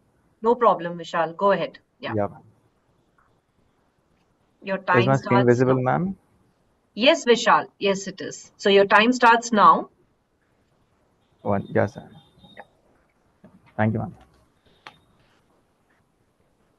Our country, our motherland, India, which is Bharat, is diverse, rich country in all the sense: language, culture, religion, business, trade, etc. If our motherland can accept this diversity, then why not us, the children of this beautiful motherland? With this thought, I am Vishal Demla from Vivekananda Education Society, Institute of Management Studies and Research. I'm here to share my perspective on this platform, Diversithon 2023. And this is my topic: inclusion and belongingness challenges in corporate India addressing casteism. So let's focus on the challenges, ma'am. First is recruitment biased. It leads unequal opportunities, under representation in higher positions due to caste based discrimination. Next is microaggression and inclusion. Discrimination like casual remarks, jokes, and social isolation a create a holistic work environment. Third is limited progression, lack of mentorship and awareness. Fourth is psychological impact, leads to like stress, anxiety, and mental health issues arising from the workplace like discrimination. And let's focus on the importance. Why need to we address the caste inclusion? First, it gives the a wider pool, it gives the talented audience, and it gives all the it gives I'm sorry. It gives diverse perspective, leads to rich ideas and solutions which companies facing. And what is the role of the government? So here we can see the reservation policies are made by the government, which create opportunities, but however there are limited implementation in the private companies. Next, we have some data which shows only 1.5% of CEOs of listed India companies come from the Dalit or the Adivasi communities. Second survey, we found that only 45% of Dalit employees are in corporate India, which who face the discrimination based on their casteism.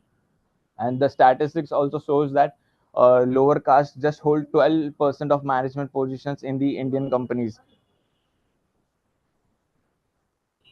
And we have another case here where the a sample survey was conducted over the 1200 companies from 2000 to 2017 that found out that many of the merger and acquisitions deals which were happen in this duration were Brahmins, and the maximum representation on acquiring firms board were nearly 50% of the Brahmins. So here we can see the value generation in the same caste, the deal is happen, and the other caste or the other people didn't get the opportunity to negotiate or to have a chance to merger and acquisition.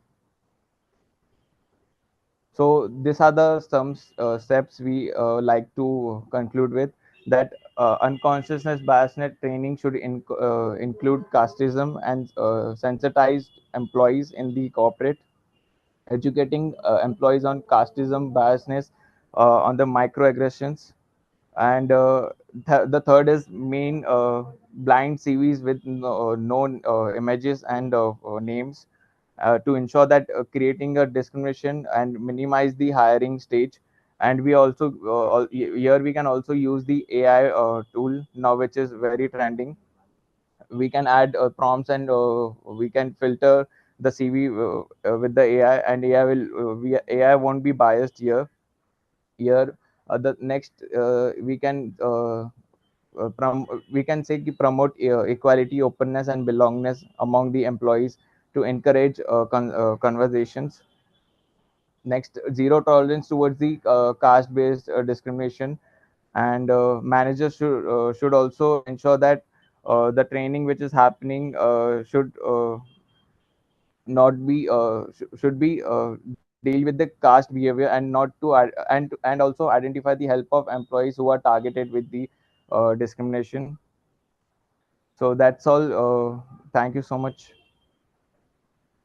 Thank you. Thank you, Vishal. Bidita, I think it's you or Karan sir. I'm sorry. Yeah. Yeah. Thank So you. what I understood from your presentation is can we ensure caste-based recruitment in private institutions, and will it really play a broader role? Has it been was it actually successful in government organizations? And my second question is, if this is so, then where should it start from? Is it to be started from an organization where you are working, or is it to be started from where the initiation should be start to decrease abolish this caste differences? Okay. So answering to your first question, ma'am, if we can see, government has given the opportunity, but we can say the implementation in the corporate is low. But I can say for the following the rules, uh, government is strong here, but it is taking time to adopt in the corporates.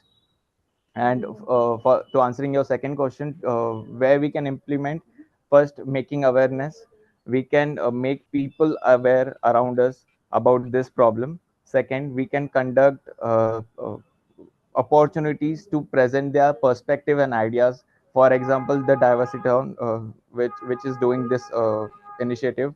Second, government should also take some initiatives like giving a chance to speak. We can now we can see there is a tech talks going on. So government can initiative to students to talk on this topic from various institute. So it will give it will make people more aware, and more people will participate. I hope I answered your question, ma'am. Yes, to some extent. Thank you so much. Thank you. Thank you, Virita. Thank you, Vishal, and best wishes to you. I know Team Tyagaraja, you're just setting up, but I am given to understand that XLRI has something else that has come up for the team. So may I now request the XLRI team, jury, please note, this is the XLRI team that is going to present next. Krishna Kashyap Kanuparthi, Ashwini Andhale, and Kamsali Murli Krishna. Good evening, Over to you. esteemed panelists. Hope we are audible. Hope I'm Yes, audible. you are. Yes. Yes, you are. Yes, you are. So our topic is building an intentional inclusion. So creating an actionable charter to the practice and promote inclusion in corporate environment. So what are the two questions that we tend to answer in this presentation is that how inclusion and belongingness challenges play at workplace, especially in corporate India. And also, if we are part of a management team, how we address these challenges and build intentional inclusion as practice. So, apart from the conventional definitions on inclusion, we try to carve out a different aspect of diversity, equity, and inclusion here. It's not that only having pronouns and also like representing the individuals with he, him, she, or her acronyms doesn't signify what is diversity and inclusion. So we tend to emphasize on the fact that intentions are at the right place for diversity, equity, inclusion, but the actions are only at the surface level. We intend to tell that things are moving in the right direction, but only in letter, but not in spirit. So inclusion is something where we create a culture where everyone feels they are valued and they're also safe to share their thoughts and perspectives. This is one of the most important things which we try to bring this in this presentation. So the definition of diversity is being aware of, respecting, and celebrating the differences that we already know. But inclusion is bringing together every individual and genuinely making each of them a sense of belongingness, creation of belongingness that we intend to project. Equity is again allocating time, tool, and resources based on individuals' unique needs, and also to ensure that everyone has access to the same opportunities. And one of the most important aspects which we tend to forget is that the synergies which we have to create when we talk about diversity, equity, and inclusion, the synergy between the corporates and also the synergy that we have to create from the employees. So the employees should also feel that they are working in an organization where they are valued and they belong to that particular organization. So we need to look at the individual too to create that particular synergies. But what are the challenges in corporate India pertaining to visibility aspects of diversity, equity, inclusion is the disparity, general disparity that happens between the male and female workers that we see in all the organizations. Employment related or occupational discrimination or non-safe, non-conducive workplace for especially women, and also non-inclusion or also lack of cohesion pertaining to the third or other gender where we have different sexual orientations. So one of the famous quotes like which I tend to bring here in this presentation is diversity widens the access to the best talent, but inclusiveness and equity helps to engage and retain the talent efficiently. So one of the most important challenge here is employee belongingness, a precursor to the inclusiveness. So how to, build inclusion as a practice? One of the most important thing at individual level is the uniqueness which we tend to create in the individual, the uniqueness, the belongingness, and also the authentic self. In addition to DEI, we need to bring UBA, sorry, the acronym. One is the uniqueness is talking about embracing the combination of different qualities that make you special and remarkable in the organization. The belongingness, as I said here, that we have to feel that we are something part of this organization, and also feeling of willingness to bring your authentic self to the work. And by authentic self, I mean like respecting who you are at your deepest core, irrespective of your skin, your disabilities, if any, or your race, caste, religion, no matter what so. The combination of DEI and UAB working in harmony allows the individuals to have greater satisfaction, expedited career growth, and also a sense of purpose. And this sense of purpose should create commonality of purpose between the organization as well as at the individual level. So organizations can solve these problems more collaboratively, and also they can solve this DEI puzzle if they get all these factors in place. So this is the belongingness framework which we try to project here in this slideshow. So it has got organizational maturity and also how the organizations mature when they adopt this DEI practice, and how it is better for both organization as well as for the employees. For the organizations, definitely, when they try to accept and embrace DEI, when they try to include the belongingness factor also into their organizations, definitely they will be destined to accelerate and also contribute for the organization. And even for the career itself, it will also create sense of satisfaction and purpose for the employees who are striving in the organization. So how we can convert the challenges to these opportunities? So first of all, we have to recognize and acknowledge that the diversity, equity, inclusion problem exists in my organization. So I have to look into the demographics of the organization and also look at the engagement. And to create the process synergies, the personal experience and the enterprise perception, there has to be a harmonious integration. And to build, as I said here, about the intentional inclusivity, it is about ensuring that we try to embrace inclusivity, sponsor underrepresented talent, make our policies inclusive, and also acknowledge at the individual level, and also promote employee resources groups. Thank you.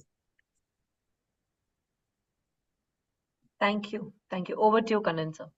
Thank you. Thank you very much. That was a wonderful presentation.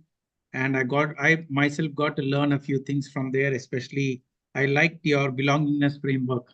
That was a great way of putting it across. Thank you very much for that. I want to go back to basics with you. I want to understand from you, what do you think, diversity or inclusion, which comes first? So yes, I feel like inclusion is something, they're complementary, I call it. I don't say it like one has a numero priority and all, but I feel like you create diversity only when we have that inclusion as an intent. So the intent should be inclusive, and automatically diversity will flow with inclusion. Good. I'm asking you one more question, because you brought up the subject of equity multiple times. What is the difference between equality and equity? So equity is nothing but equality with moral logic. When we find, when we don't discriminate people in the same strata. For instance, we have reservations, which is a positive discrimination. That is, we tend to bring equity among the similar class of citizens. But equality is irrespective of having any logic. Like we have something equality before law and equal establishment of law. Thing is that you create you tend to create equal forum for all the individuals, irrespective of their strata or status, be it economic or social. So equity try to bring equality with a moral logic that these are not placed in the same level. I'm a little lost. I'm a little lost on that. Never mind. But to me, equity and equality are two sides of the same coin. One is a means and the other is the end. If you don't have equity, you will never achieve equality. Very simply put, it's about fairness. Yes, sir. Thank you. Thank you very much. Thank you. Thank you, Panis. Thank you, sir. Thank you. Thank you, Kannan sir. Thank you, Krishna. That was a brilliant presentation. Team Tyagaraja, can I come back to you? I think you seem to be the last team. Rest, everybody else has presented. So yes, ma'am. Can we? Yes, please. Excuse me, ma'am. Start sharing the screen. Yeah. Hello, ma'am. Yes. This is from Zyme College, ma'am. I think we are yet to be done. Oh, is it? Okay, yes, fine. Sure. I'm so sorry on that. Thank you for the alert. No issues, ma'am. No. Yeah, so we'll call out to you after Tyagaraja presents. Yeah, Team Tyagaraja, can you present? Yes, ma'am. Yeah. Yes. Your time starts now. Good morning, everyone. We are here from Tyagaraja School of Management, Madurai. Yes, ma'am. Are we audible? You are. Good evening, everyone. We are from Tyagaraja School of Management, Madurai, and we are here to provide some of our insights based on the presentation on the intervention for international inclusion and belongingness. Now, like creating a sense of belongingness and inclusiveness is essential for fostering a supportive community. Like when the individuals are feeling the supportiveness of the community, given that their values are understood, their ideas are being heard, and their suggestions are being accepted, this just create a inner feeling of growth and objectives towards their own personal growth. By embracing some of the diversity techniques and encouraging some of the open communication among the individuals and also as groups and teams, we can build some of the connections that transcend over the differences, which cultivates an environment where everyone can thrive to get a better perspectives and unique perspective in nature. And some review of our objectives are here. Like we are going to briefly describe over the challenges faced on the Indian corporate implementing of inclusion and belongingness. And next would be how would the management make up for the actions to provide an inclusive workspace. The presentation will also collide the information about the connection between the inclusion and the business growth to be provided. To talk about the challenges, first we have taken the unconscious bias, which is a lurking shadow, can cast unfair judgments and disadvantage deserving individuals. Imagine a woman equally qualified overlooked for a promotion simply because of her gender. The systematic inequality breeds cynicism and distress, stifling potential before it can bloom. And to talk about the tokenism, hollow gesture, which devoid of meaning of change, doesn't disseminate deeply ingrained bias. It is a painted smile masking a frown, perpetuating the very inequalities it seeks to address. And to talk about the misaligned policies, a promote from within policy without nurturing diverse talent pipelines can inadvertently solidify homogeneous leadership,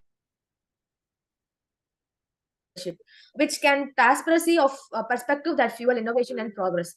To address the last challenges, we have found the limitation and access to talent and opportunities, which is a chokehold. This exclusion not only denies individual dreams but also cripples our organization, depriving them of the full spectrum of talent that could propel us forward. And to talk about the interventions we have made, it's beyond bias and beyond borders. We have framed the phrase for that.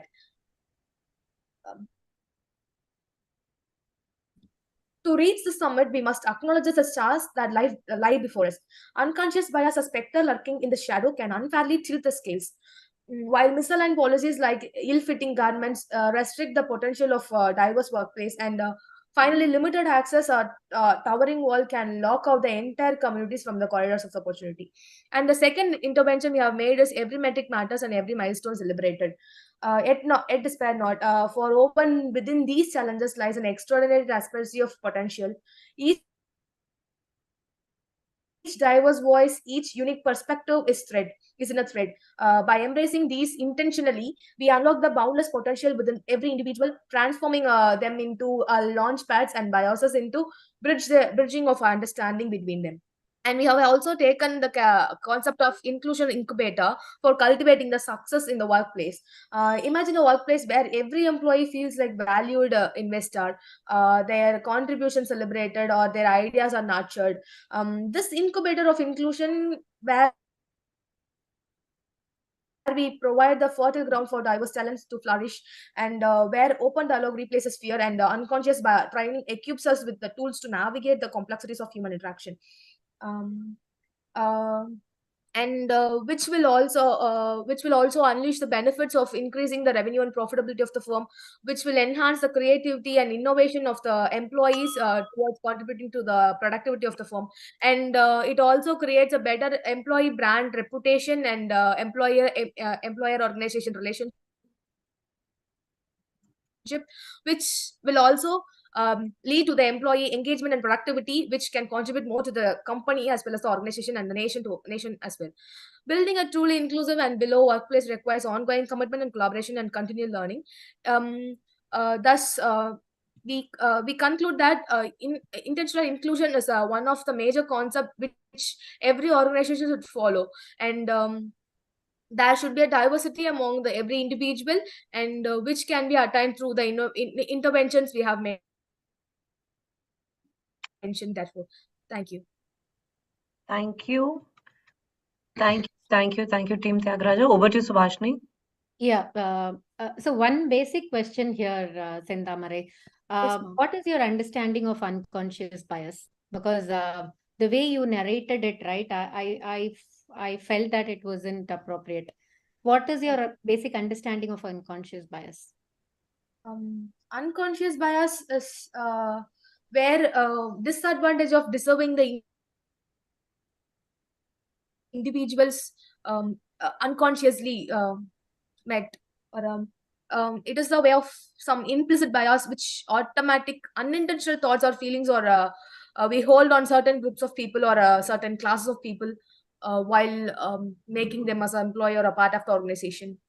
Yeah, but actually, the example that you took, right, to explain an unconscious bias was a scenario where there was a gentleman and a woman who were equally equipped to graduate to the next level in the organization, but because it was a female, she wasn't given that opportunity. That is not a case of an unconscious bias. I just wanted to establish that it's not an unconscious bias, it's a conscious bias.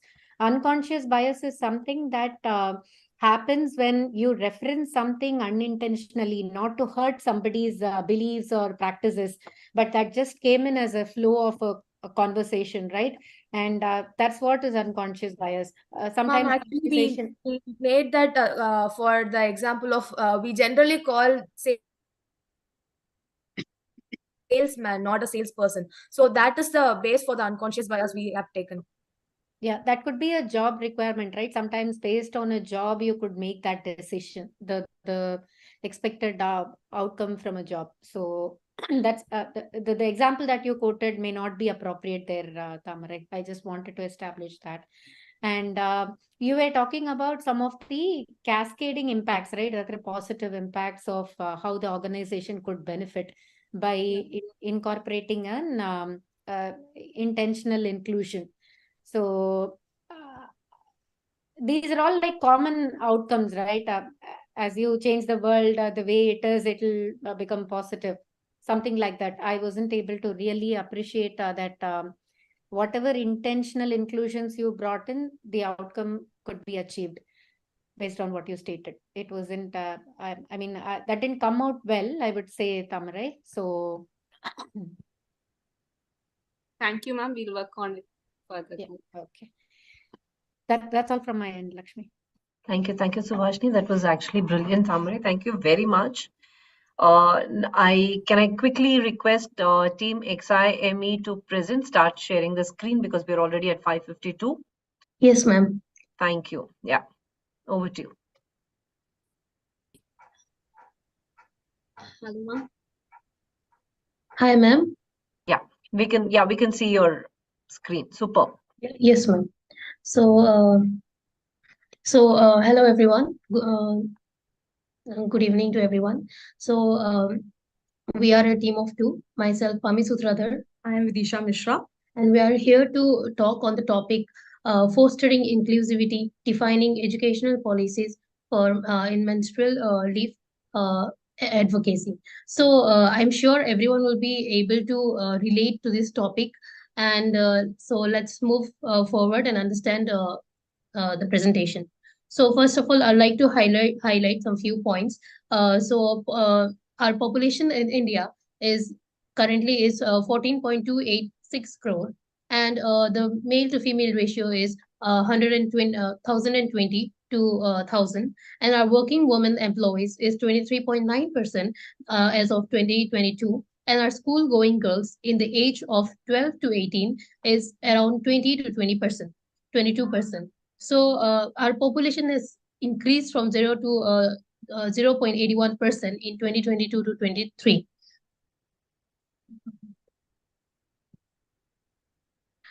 So to carry on, I would like to highlight the points that why we actually selected this topic. So like in starting of the discussion, we heard we came to know that inclusion means including some practices because a person has perceived it or a person has experienced those challenges or a person has experienced those challenges in their lifetime.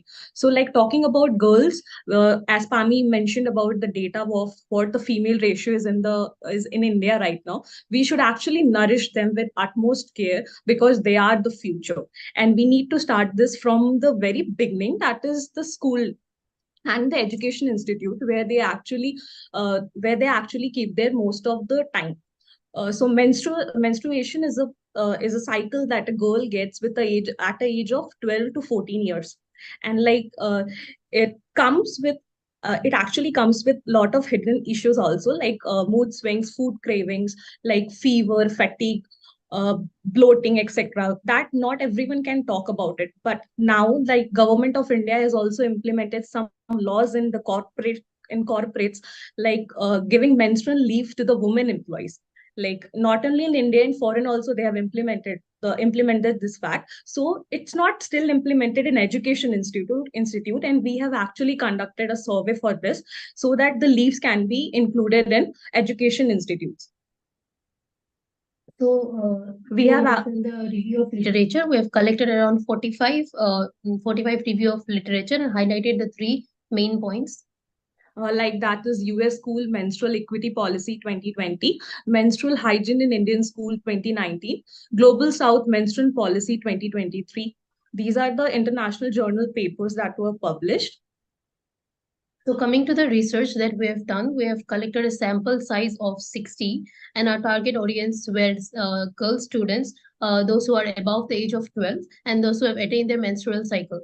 So as we can see, the states that we targeted were all over India for diversity and inclusion, and also we did the survey, and we had around 16 questions, but we highlighted the main topics here. So first of all, whether the institution, whether they want the institution to implement a menstrual leave policy or not.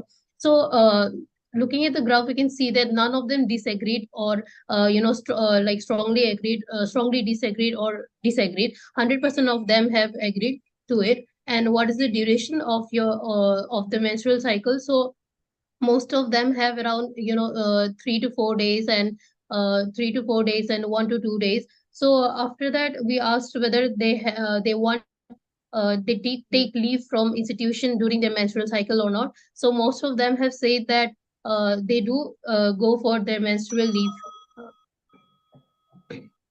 Moving forward with what are the practices that foreign countries follow.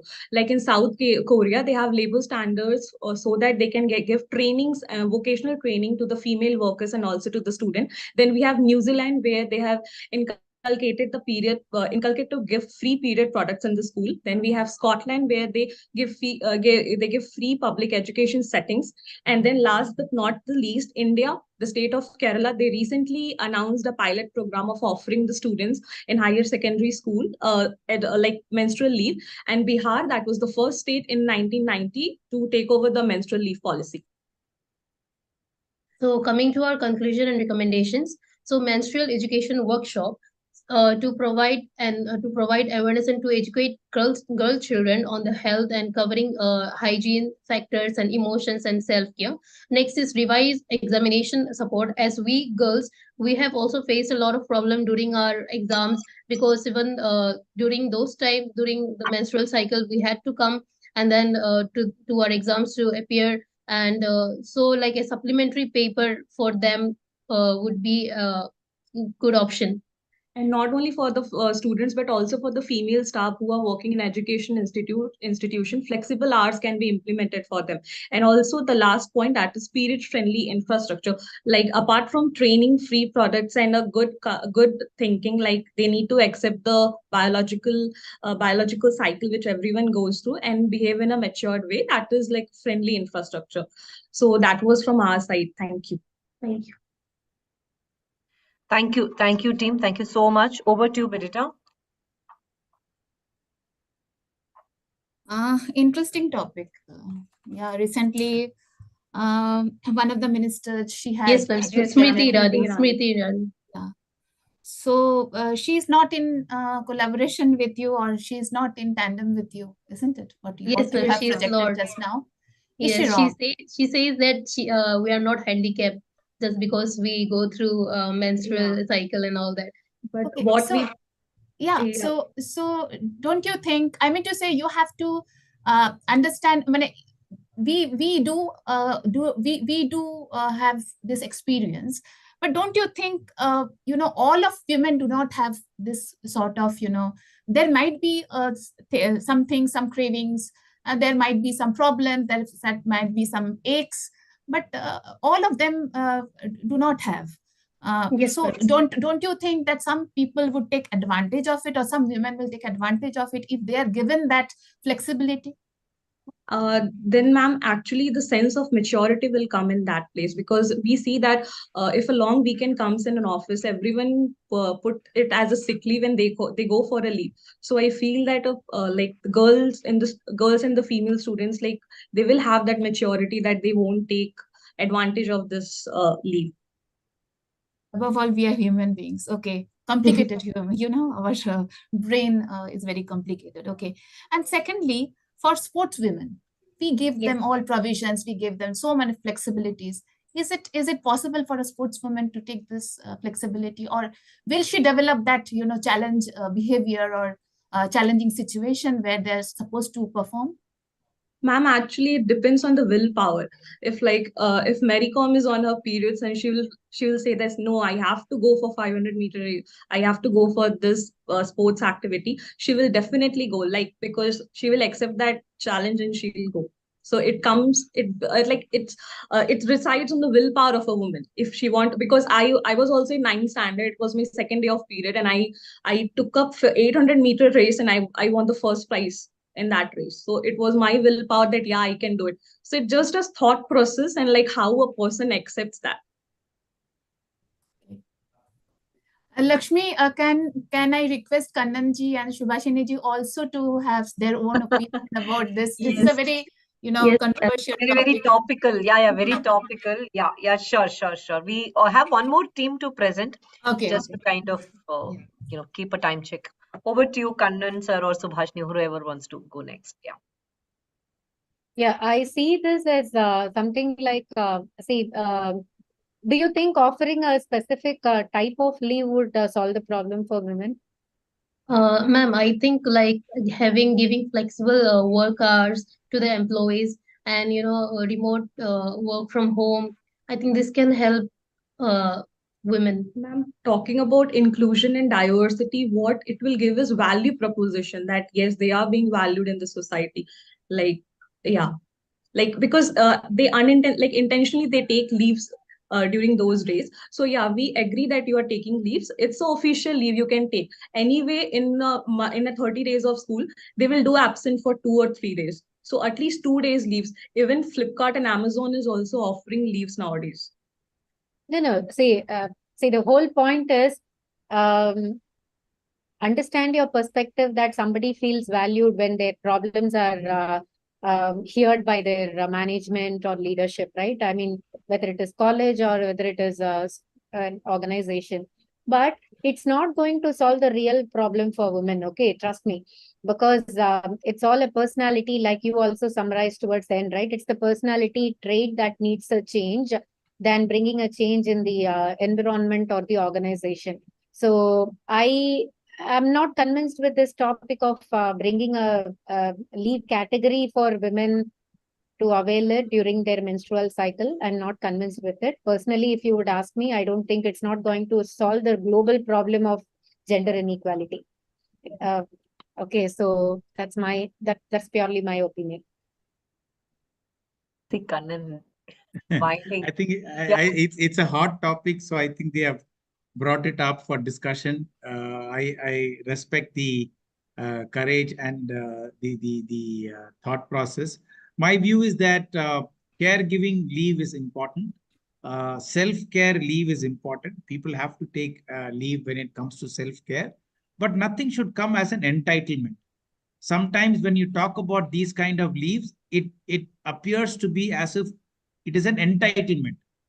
And even among women, I don't think many people want this kind of leave. Okay. So therefore, rather than saying that this is branding that leave or giving a title to the leave and making it an entitlement, you give caregiving leave. Somebody wants to take days off during this period around caregiving leave, they are most welcome to take. Somebody don't want to take, they are free to come to work. So give the choice. Yeah, sure. That was we were also saying.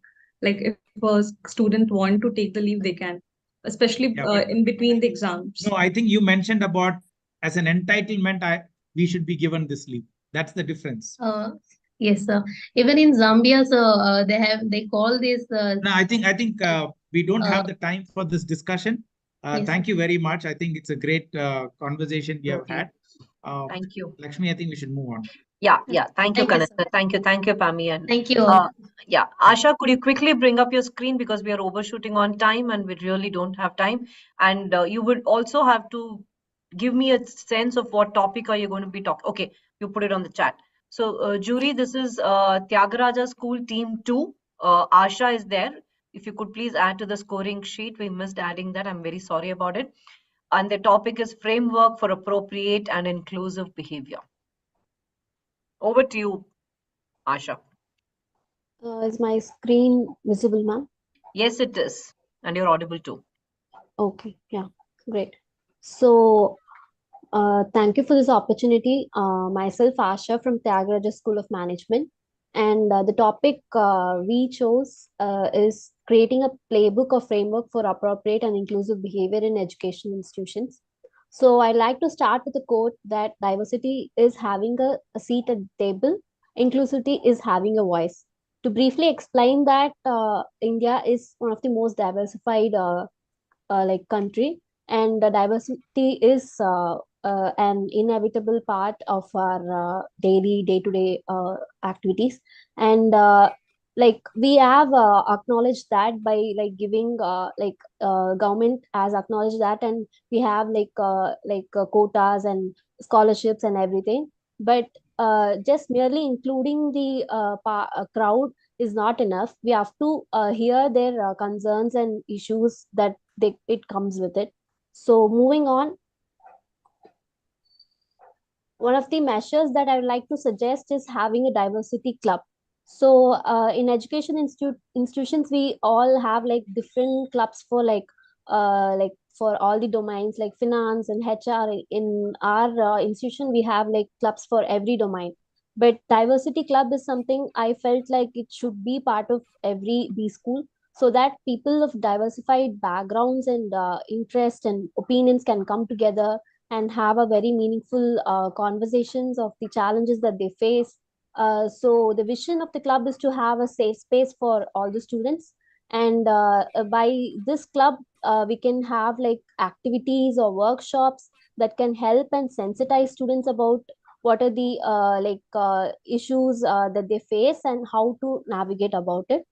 And to add on to that, some of the activities that we can have, as I said, when we are sensitized, we'll have a better understanding of the issues that we have. So in our institutions, in our institution itself, we have a course called Rural Immersion Program, which for which we are divided into teams, and we'll adopt a village for like 1 week, and we'll go there, we'll spend time with them, we'll take surveys of what their needs are. And that has given us a very like uh, eye-opening experience for all our students, because to be frank, we are from like upper middle class, most of the students, I would say. So when we got to know the challenges that these communities in and around our district, what are the challenges they faced, and even the village I went was like they just had one school till fifth, and then they had to like travel a few kilometers to go to for their secondary education. That was a really eye-opening experience for me. And also bringing that inclusion development program is bringing the students or the skill that other uh, uh, the people from diversified backgrounds into our institutions to sensitize students. We have like panel discussions and debates, so that if we bring different diversified personalities who can come and talk, that will be an opportunity for them also to show their talent, and also for people, students, to know that these kind of people are there. Moving on, so this diversity fest is something I thought would be very engaging for the institution to have. we have like annual day fest and all. So this fest is like people coming together with their like community. They can own their spotlight, so we can get together, we can celebrate our uniqueness through like different like art performances showcasing their talent and food, and generally having a vibrant day where we can appreciate each other, we can know our differences and also collectively work together to achieve this inclusivity. Moving on, apart from all these, I thought it was a broader perspective from day-to-day intentional inclusivity in classrooms, how we can inculcate that. So team building, that we have for every core subject, we have presentations and teamwork to be done. So I personally observed that when faculties are dividing the teams, they usually have a good gender ratio, a good the attitudes and opinions and everything. Diversified students are brought together to work towards a common goal. That was something I learned, and I got to work with different kinds of students, and I learned a lot through that team building activity. And one of my thought process was that having an inclusivity dinner table. So in our mess, if we have a separate table where if a person wants to have a conversation about this diversity, or getting to know their fellow students, because we all tend to go in herd. So as everyone said, like if I'm from Chennai, I like to talk about the commonalities of my friends who are from the same place. But when a student is wants to have an engaging conversation with other students, they can have a seat at this table, they can have a very empowering conversations, and they can have meaningful friendships that will in turn have an inclusive culture in our college. And they can also have a forum where they can share this experience, because just having a conversation will not empower others to come and open up. So I thought if they share their experiences of having this activity done, that would be an impact. And also inclusivity time, we have a value added course. So in that value added course, we can have like a spare minute of time of 5 minutes, where if a volunteer are there, they can come and they can share their experience of what are the challenges they faced, or anything that they want to share.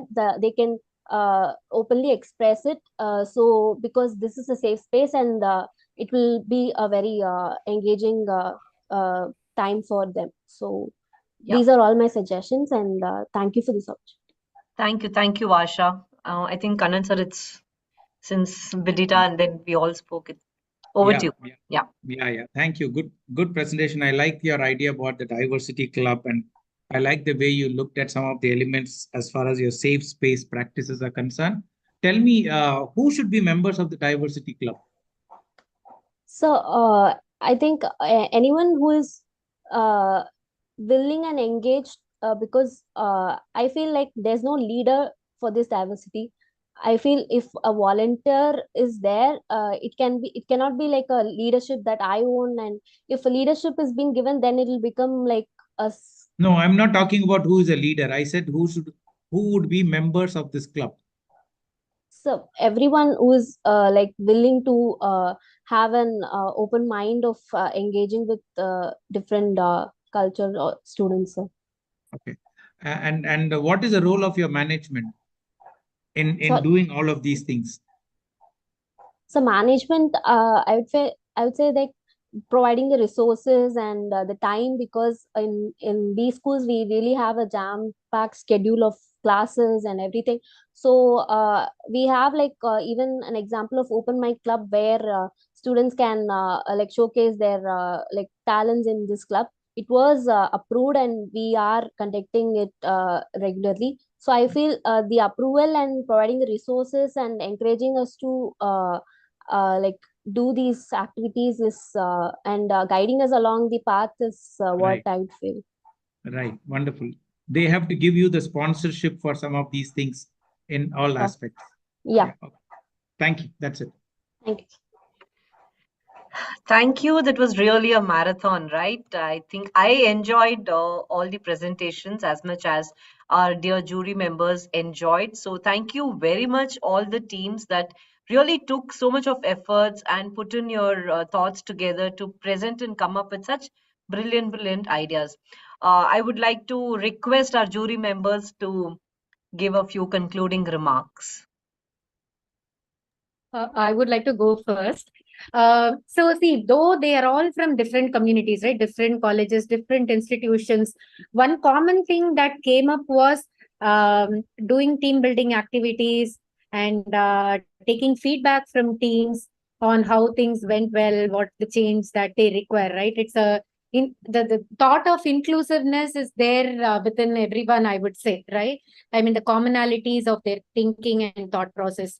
So that is what I could see as an evident thing that came out, right? And again, some of those concepts that I was introduced when I was in my corporate world are known to the so-called the student community, right? I want to accept the fact that these people are far ahead of their thought process and thinking, coming up with innovative ideas and things like that, better than how I could do in my student time, right? So that's my view of the whole program. Thank you, Vidita, you Subhashini. go next. Yeah, over to you. That's okay, Kananji, please. You want me to go next? Okay. I think it was a wonderful presentation. I think almost everybody applied their mind, and I'm glad at least they did some reading around diversity and inclusion. That's the good thing, and I think this is a beginning, and not just for you as students, but for all of us.